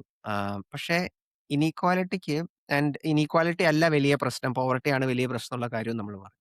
പക്ഷെ ഇനീക്വാലിറ്റി ഒരു പ്രോബ്ലം ആയിട്ട് വരുന്നത് ഈ സോഷ്യൽ അൺറസ്റ്റ് ആ ഒരു ഇഷ്യൂയിലാണ്. ഈ സാമൂഹികമായിട്ടുള്ള വളരെ പ്രശ്നങ്ങളും ആൾക്കാർക്ക് പ്രൊട്ടസ്റ്റുകളും അത് കാരണം ഉണ്ടാവുന്ന പ്രോബ്ലംസ് ഒക്കെ വരാൻ സാധ്യതയുണ്ട്. റൈറ്റ്? അപ്പോൾ ഒരു ഇൻട്രസ്റ്റിംഗ് ആയിട്ട് നമ്മൾ നോക്കുകയാണെങ്കിൽ 2016 ഇലക്ഷനില് ഇപ്പം യുഎസില് യുഎസില് നടന്ന ഇലക്ഷനകത്ത് ഒരു സൈഡില് ഡൊണാൾഡ് ട്രംപ് ആയിരുന്നു മത്സരിച്ചിരുന്നത് റിപ്പബ്ലിക്കൻ പാർട്ടിക്ക് വേണ്ടി. വേറൊരു സൈഡില് ഡെമോക്രാറ്റിക് പാർട്ടിയുടെ പ്രൈമറീസ് നടന്ന സമയത്ത് അവിടെ ഒരു കാൻഡിഡേറ്റ് ഉണ്ടായിരുന്നു. ബെർണി സാൻഡേഴ്സ് എന്നൊരു കാൻഡിഡേറ്റ് ആയിരുന്നു. റൈറ്റ്? ഉം. ഞാൻ വളരെയധികം റെസ്പെക്ട് ചെയ്യുന്ന ഒരാളാണ് ബെർണി സാൻഡേഴ്സ്. വളരെ വർഷങ്ങളായിട്ടൊരു ഇൻട്രസ്റ്റിംഗ് ആയിട്ടൊരു പൊളിറ്റീഷ്യനാണ്. റൈറ്റ്? അപ്പം ബെർണി സാൻഡേഴ്സും ട്രംപും 2 പേരുമാണ് 2 സൈഡിലും ഉണ്ടായിരുന്നത്. അപ്പോൾ ബെർണി സാൻഡേഴ്സ് ന്റെ പോളിസീസ് പലതുമായിട്ടും എനിക്ക് യോജിപ്പില്ല എങ്കിലും പുള്ളി മത്സരിച്ച ഒരു ഐഡിയ എന്ന് പറഞ്ഞു കഴിഞ്ഞാൽ ഇനീക്വാലിറ്റി ആണ് യുഎസിലെ വലിയ പ്രശ്നം. ഉം.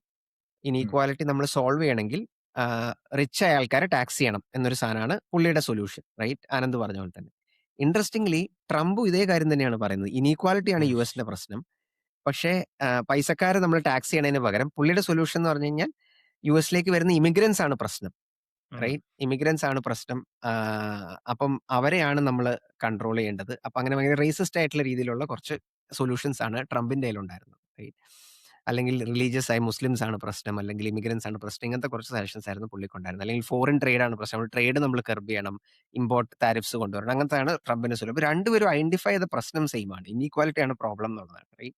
ഉം. അപ്പം യുഎസ് പോലത്തെ ഒരു കൺട്രിയില് ഈ ഇനീക്വാലിറ്റി ഒരു പ്രശ്നമായിട്ട് ഈ 2 പൊളിറ്റീഷ്യൻസും റേസ് ചെയ്യാൻ ഇപ്പത്തെ പൊളിറ്റീഷ്യൻസ് റേസ് ചെയ്യാനുള്ള ഒരു വലിയ കാരണം എന്ന് പറഞ്ഞാൽ അത് കാരണം കുറേയധികം ദേഷ്യവും ആങ്കറും ഉള്ള ഒരു വലിയൊരു ജനത യുഎസിലുണ്ട്. എസ്പെഷ്യലി പൂവർ വൈറ്റ് ആയിട്ടും പൂവർ ബ്ലാക്ക് ആയിട്ടുള്ള ആൾക്കാർക്ക് ഇത് ഭയങ്കര ഒരു ആങ്കറിന്റെ സംഭവമാണ്. ഒരു സ്ഥലത്ത് നോക്കുമ്പോൾ ഭയങ്കര റിച്ച് ആയിട്ടുള്ള ബില്യണേഴ്സ്, മില്യണേഴ്സ് ആയിട്ട് ആൾക്കാർ ഇരിക്കുന്നു.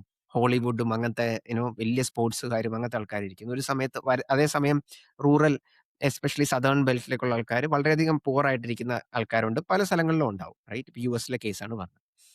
സോ ഇന്ത്യയിലും നമുക്ക് അങ്ങനെയുണ്ട്. ഒത്തിരി പാവപ്പെട്ടവർ ഒരു സൈഡിൽ നിൽക്കുന്നുണ്ട്. പക്ഷെ ഭയങ്കര കാശും ഭയങ്കര പവറും ഉള്ള ആൾക്കാർ വേറൊരു സൈഡിൽ നിൽക്കുന്നു. അപ്പം പൊതുവെ ഈ സോഷ്യൽ സൈക്കോളജി ഇതിന് നമ്മൾ പറയാറുണ്ട്. റൈറ്റ്? അപ്പൊ നമുക്ക് കുറച്ച് പൈസയുണ്ട്. എനിക്ക് അത്യാവശ്യം പൈസയുണ്ട്. എന്റെ കാര്യങ്ങളൊക്കെ നടന്നു പോകുന്നുണ്ട്. എങ്കിലും നമ്മളെക്കാട്ടും കൂടുതൽ പൈസ ഒരാളെ കാണുമ്പോൾ നമുക്കവിടെ ഒരു എന്താ പറയാ സ്റ്റേറ്റസ് ആങ്സൈറ്റി എന്നൊക്കെ പറയുന്ന ഒരു സാധനം വരാൻ സാധ്യതയുണ്ട്. കാരണം നമ്മളെപ്പോഴും നമ്മുടെ ഹാപ്പിനെസ് പലപ്പോഴും കമ്പാരിറ്റീവ് ആയിട്ടാണ്. മറ്റുള്ളവർ കമ്പയർ ചെയ്തിട്ടാണ് ഒരുപക്ഷെ നമ്മുടെ ഹാപ്പിനെസ്സിനെ നമ്മള് നമ്മള് മെഷർ ചെയ്യുന്നത് പലപ്പോഴും. അല്ലെങ്കിൽ സോഷ്യൽ കമ്പാരിസൺ എന്നൊക്കെ സോഷ്യൽ സൈക്കോളജി ഇതിനെ പറയുന്ന ഒരു സംഭവമാണ്. പക്ഷേ ഇതിനെപ്പറ്റി പല എക്സ്പെരിമെന്റ്സും നടന്നിട്ടുണ്ട്. അപ്പം ഇതിനകത്തുന്ന് ഒരു എക്സ്പെരിമെന്റ് ഞാൻ റീസെന്റ്ലി വായിക്കുകയായിരുന്നു. അതിനകത്ത് മനസ്സിലാക്കിയ ഒരു കാര്യം എന്ന് പറഞ്ഞു കഴിഞ്ഞാൽ പൊതുവെ ആൾക്കാർക്ക് ഇപ്പം ലാബോറട്ടറിയിലൊക്കെ പല സോഷ്യൽ സൈക്കോളജിക്കൽ എക്സ്പെരിമെന്റ്സ് നടന്നതിനകത്ത് വന്നൊരു കൺക്ലൂഷൻ എന്ന് പറഞ്ഞു കഴിഞ്ഞാൽ, പൊതുവെ ആൾക്കാർക്ക് കൂടുതൽ പൈസക്കാരാവുന്നതിൽ അവർക്ക് വലിയ പ്രശ്നമില്ല. റൈറ്റ്? എല്ലാവർക്കും ഈക്വൽ ആവുന്നതിനും അവർക്ക് വലിയ ആഗ്രഹമില്ല. അപ്പം അവരുടെ പ്രശ്നം എന്താന്ന് വെച്ച് കഴിഞ്ഞാൽ, ഈ ആം, ആരെങ്കിലും കള്ളത്തരത്തിലൂടെയോ, ഫെയർ അല്ലാത്ത വഴികളിലൂടെയോ പൈസക്കാരാവുന്നുന്ന് തോന്നുമ്പഴാണ് അവർക്ക് പ്രശ്നം വരുന്നത്. റൈറ്റ്? ഉം. അപ്പം എല്ലാവരും മെറിറ്റിന്റെ ബേസിലാണ് അവർക്ക് കാര്യങ്ങൾ കിട്ടുന്നത്. അല്ലെങ്കിൽ റാൻഡം ആയിട്ടാണ് കാര്യങ്ങൾ കിട്ടുന്നത്. ഒരു എക്സാമ്പിൾ ഞാനും ആനന്ദും ഒരു ലോട്ടറി എടുത്തു. ആനന്ദിന് ലോട്ടറി അടിച്ചു. എനിക്ക് പൊതുവെ ആനന്ദിനോട് ദേഷ്യമൊന്നും തോന്നത്തില്ല. റൈറ്റ്? അസൂയൊന്നും ആയിരിക്കും. പക്ഷെ ദേഷ്യം തോന്നത്തില്ല. റൈറ്റ്? അപ്പം അത് റാൻഡം ആയിട്ടാണ് ആനന്ദിന് കിട്ടിയത്. അല്ലെങ്കിൽ ആനന്ദ് എന്നെക്കാട്ടും അധ്വാനിച്ച് പൈസ ഉണ്ടാക്കി. എനിക്ക് ആനന്ദിനോട് ദേഷ്യം വരത്തില്ല. എന്നിട്ട് ഇപ്പം മെറിറ്റോക്രാറ്റിക് ആയിട്ടാണ് ആൾക്കാര് പൈസ ഉണ്ടാക്കുന്നത്. അല്ലെങ്കിൽ റാൻഡം ആയിട്ടാണ് ആൾക്കാര് പൈസ ഉണ്ടാക്കുന്നതെങ്കിൽ എല്ലാവരും ഓക്കെയാണ്. അവര് ഓക്കെ അല്ലാത്തത് ആൾക്കാര് കള്ളത്തരത്തിലൂടെയും അല്ലെങ്കിൽ പിടിച്ചുപറി അങ്ങനത്തെ വഴികളിലൂടെ ആൾക്കാര് പൈസ ഉണ്ടാക്കുമ്പോഴാണ് പൊതുവെ ആൾക്കാർക്ക് ദേഷ്യം വരുന്നത്. ഞാനൊരു ചെറിയ എക്സാമ്പിൾ പറഞ്ഞുതരാം. ഇപ്പം നമ്മളിപ്പോ ഒരു സാധാരണ ഒരു വ്യക്തി, ഒരു മിഡിൽ ക്ലാസ് വ്യക്തി, നമ്മളിപ്പോ ഒരു പോലീസ് സ്റ്റേഷനിൽ വിളിച്ച് പറയാണ് എനിക്കൊരു കേസ് രജിസ്റ്റർ ചെയ്യണം എന്ന് പറയുകയാണെങ്കിൽ പോലീസുകാര് നിങ്ങൾ വാ എപ്പോഴേലും വാ നോക്കൂ. അങ്ങനെ 3, 4 പ്രാവശ്യം നമ്മൾ പോലീസ് സ്റ്റേഷനിൽ കയറി ഇറങ്ങേണ്ടി വരും. പക്ഷേ ഒരു പവർഫുൾ ആയ ഒരു എംഎൽഎയോ കാശുകാരനോ ഒരു ജഡ്ജിയോ അങ്ങനത്തെ ഒരാൾ പോലീസ് സ്റ്റേഷനിൽ വിളിച്ചു പറയുകയാണെങ്കിൽ പോലീസ് പെട്ടെന്ന് റെസ്പോണ്ട് ചെയ്യും. റൈറ്റ്? ഉം. ഇങ്ങനത്തെ ഒരു സിറ്റുവേഷൻ വരുമ്പോഴാണ് പൊതുവെ മിഡിൽ ക്ലാസ് ആൾക്കാർക്ക് ദേഷ്യം വരുന്നത്. റൈറ്റ്? അപ്പം ഇത് ഈക്വൽ അല്ല എന്നൊരു തോന്നൽ വരുന്നത്. റൈറ്റ്?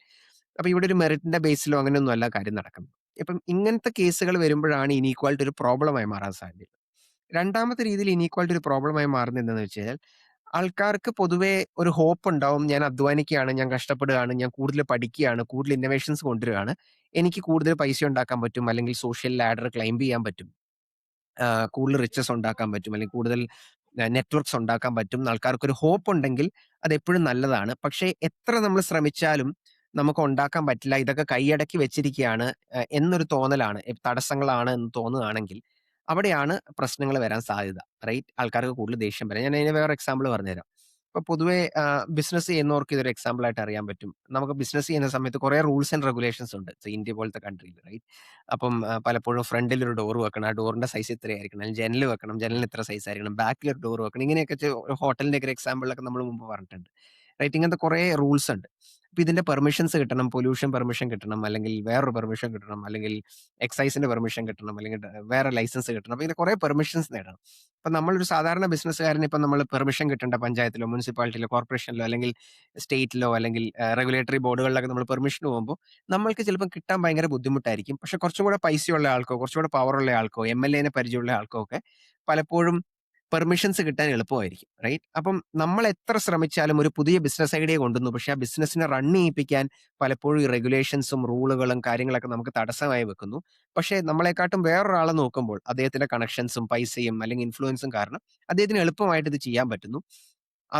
അങ്ങനത്തെ ഒരു ഇനീക്വാലിറ്റി വരുമ്പോഴാണ് പൊതുവെ ആൾക്കാർക്ക് പ്രോബ്ലം വരുന്നത്. അപ്പൊ ഞാൻ ആദ്യം പറഞ്ഞു, മെറിറ്റിന്റെ ബേസിലാണ് പൊതുവെ ആൾക്കാർ പൈസ ഉണ്ടാക്കുന്നത്, കഴിവിന്റെ ബേസിലാണ് പൈസ ഉണ്ടാക്കുന്നതെങ്കിൽ ആൾക്കാർക്ക് പൊതുവെ പ്രശ്നം വരാറില്ല. രണ്ടാമത് ആൾക്കാർക്ക് ഇപ്പം ഫെയർ ആയ റൂൾസും റെഗുലേഷൻസും ആണ്. നമ്മുടെ ക്രിയേറ്റിവിറ്റി നമുക്ക് ഉപയോഗിക്കാൻ പറ്റും, എനിക്ക് വളരാൻ പറ്റും എന്നൊരു ഹോപ്പ് ഉണ്ടെങ്കിൽ ആൾക്കാർക്ക് പൊതുവെ പ്രശ്നം വരാറില്ല.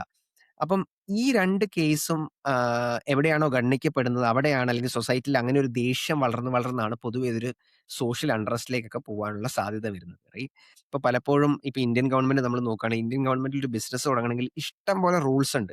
സോ ഇങ്ങനെ ഒത്തിരി റൂളുകൾ ഉള്ള ഒരു രാജ്യം, അല്ലെങ്കിൽ ഒത്തിരി റെഗുലേഷൻസ് ഉള്ള ഒരു രാജ്യമാവുമ്പോൾ പലപ്പോഴും സംഭവിക്കണമെന്ന് വെച്ച് കഴിഞ്ഞാൽ നമ്മൾ കറപ്ഷനിലൂടെ അങ്ങനത്തെ രീതികളിലൂടെയൊക്കെ നമുക്ക് ഒരുപക്ഷെ ഈ റൂളുകൾ ഫോളോ ചെയ്യാൻ പറ്റുള്ളൂ.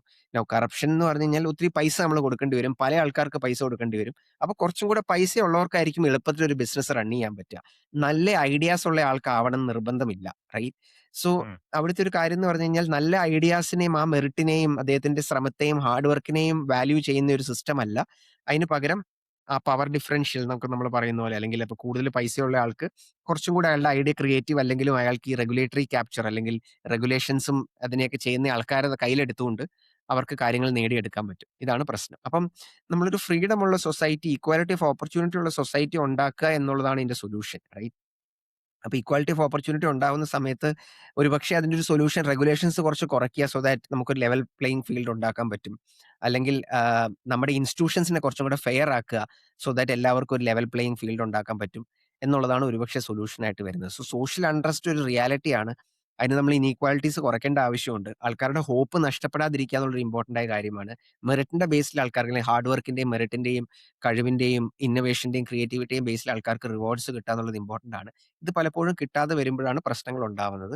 ആൻഡ് ഇതിന്റെ മെയിൻ ഒരു കാരണം നമ്മൾ ഫ്രീഡംസിനെ വാല്യൂ ചെയ്യാത്തതുകൊണ്ടാണ്. റൂൾസ് കുറെ ഉണ്ടാക്കി നമ്മളെല്ലാം കൺട്രോൾ ചെയ്യാൻ ശ്രമിക്കുമ്പോഴാണ് പലപ്പോഴും ഈ പ്രശ്നങ്ങളൊക്കെ വരാൻ സാധ്യത ഉണ്ടാവും എന്നുള്ളതാണ് എന്റെ ഒരു അഭിപ്രായം. അതാണ് എനിക്ക് സോഷ്യൽ അൺട്രസ്റ്റിനെ പറ്റി ആഡ് ചെയ്യേണ്ടായിരുന്ന പോയിന്റ്. യാ. ഉം. വളരെ ഇൻട്രസ്റ്റിംഗ് ആയിട്ടുള്ള ആർഗ്യുമെന്റ് ആണ്. ഞാൻ ആലോചിക്കായിരുന്നു. കാരണം ഞാൻ കുറച്ചു നേരം മുന്നേ ജെഫ് ബിസോസിന്റെ ഒരു എക്സാമ്പിൾ ഒക്കെ പറഞ്ഞു. അപ്പോ ഇന്ത്യയിൽ ആക്ച്വലി പൈസക്കാരാവുന്നത് മിക്കവാറും ഈ ഗവൺമെന്റിനെ നല്ലോണം ഇൻഫ്ലുവൻസ് ചെയ്യാൻ പറ്റുന്നവര്, അല്ലെങ്കില് എങ്ങനെയാണ് ബഡ്ജറ്റിലൊക്കെ ഫേവറബിൾ ആയിട്ടുള്ള കാര്യങ്ങൾ കൊണ്ടുവരാൻ പറ്റുന്നത്, അങ്ങനെയൊക്കെ ഉള്ളവരാണ്. അപ്പൊ കുറച്ചും കൂടി മാറ്റമാണ് യുഎസ് പോലത്തെ സ്ഥലത്തൊക്കെ കുറച്ചും കൂടി ഫ്രീഡം ഉള്ളതുകൊണ്ടായിരിക്കും സോനൽ പറഞ്ഞതുപോലെ ഇക്വാലിറ്റി ഓഫ് ഓപ്പർച്യൂണിറ്റി ഒക്കെ ഉള്ളതുകൊണ്ടായിരിക്കും. അവിടെ കുറച്ചും കൂടി ഐഡിയാസ് ഒക്കെ കൊണ്ടുവരുന്ന ആളാണ്. പുതിയ തോട്ട്സ് ആലോചിക്കുന്ന ആൾക്കാരാണ്. ഇപ്പൊ ആമസോൺ പോലത്തെ ഒരു ഓൺലൈൻ പ്ലാറ്റ്ഫോം ഉണ്ടാക്കിയ ആള്, അല്ലെങ്കിൽ സക്കർബർഗിനെ പോലത്തെ ഒരു സോഷ്യൽ മീഡിയ പ്ലാറ്റ്ഫോം ഉണ്ടാക്കിയ ആള്.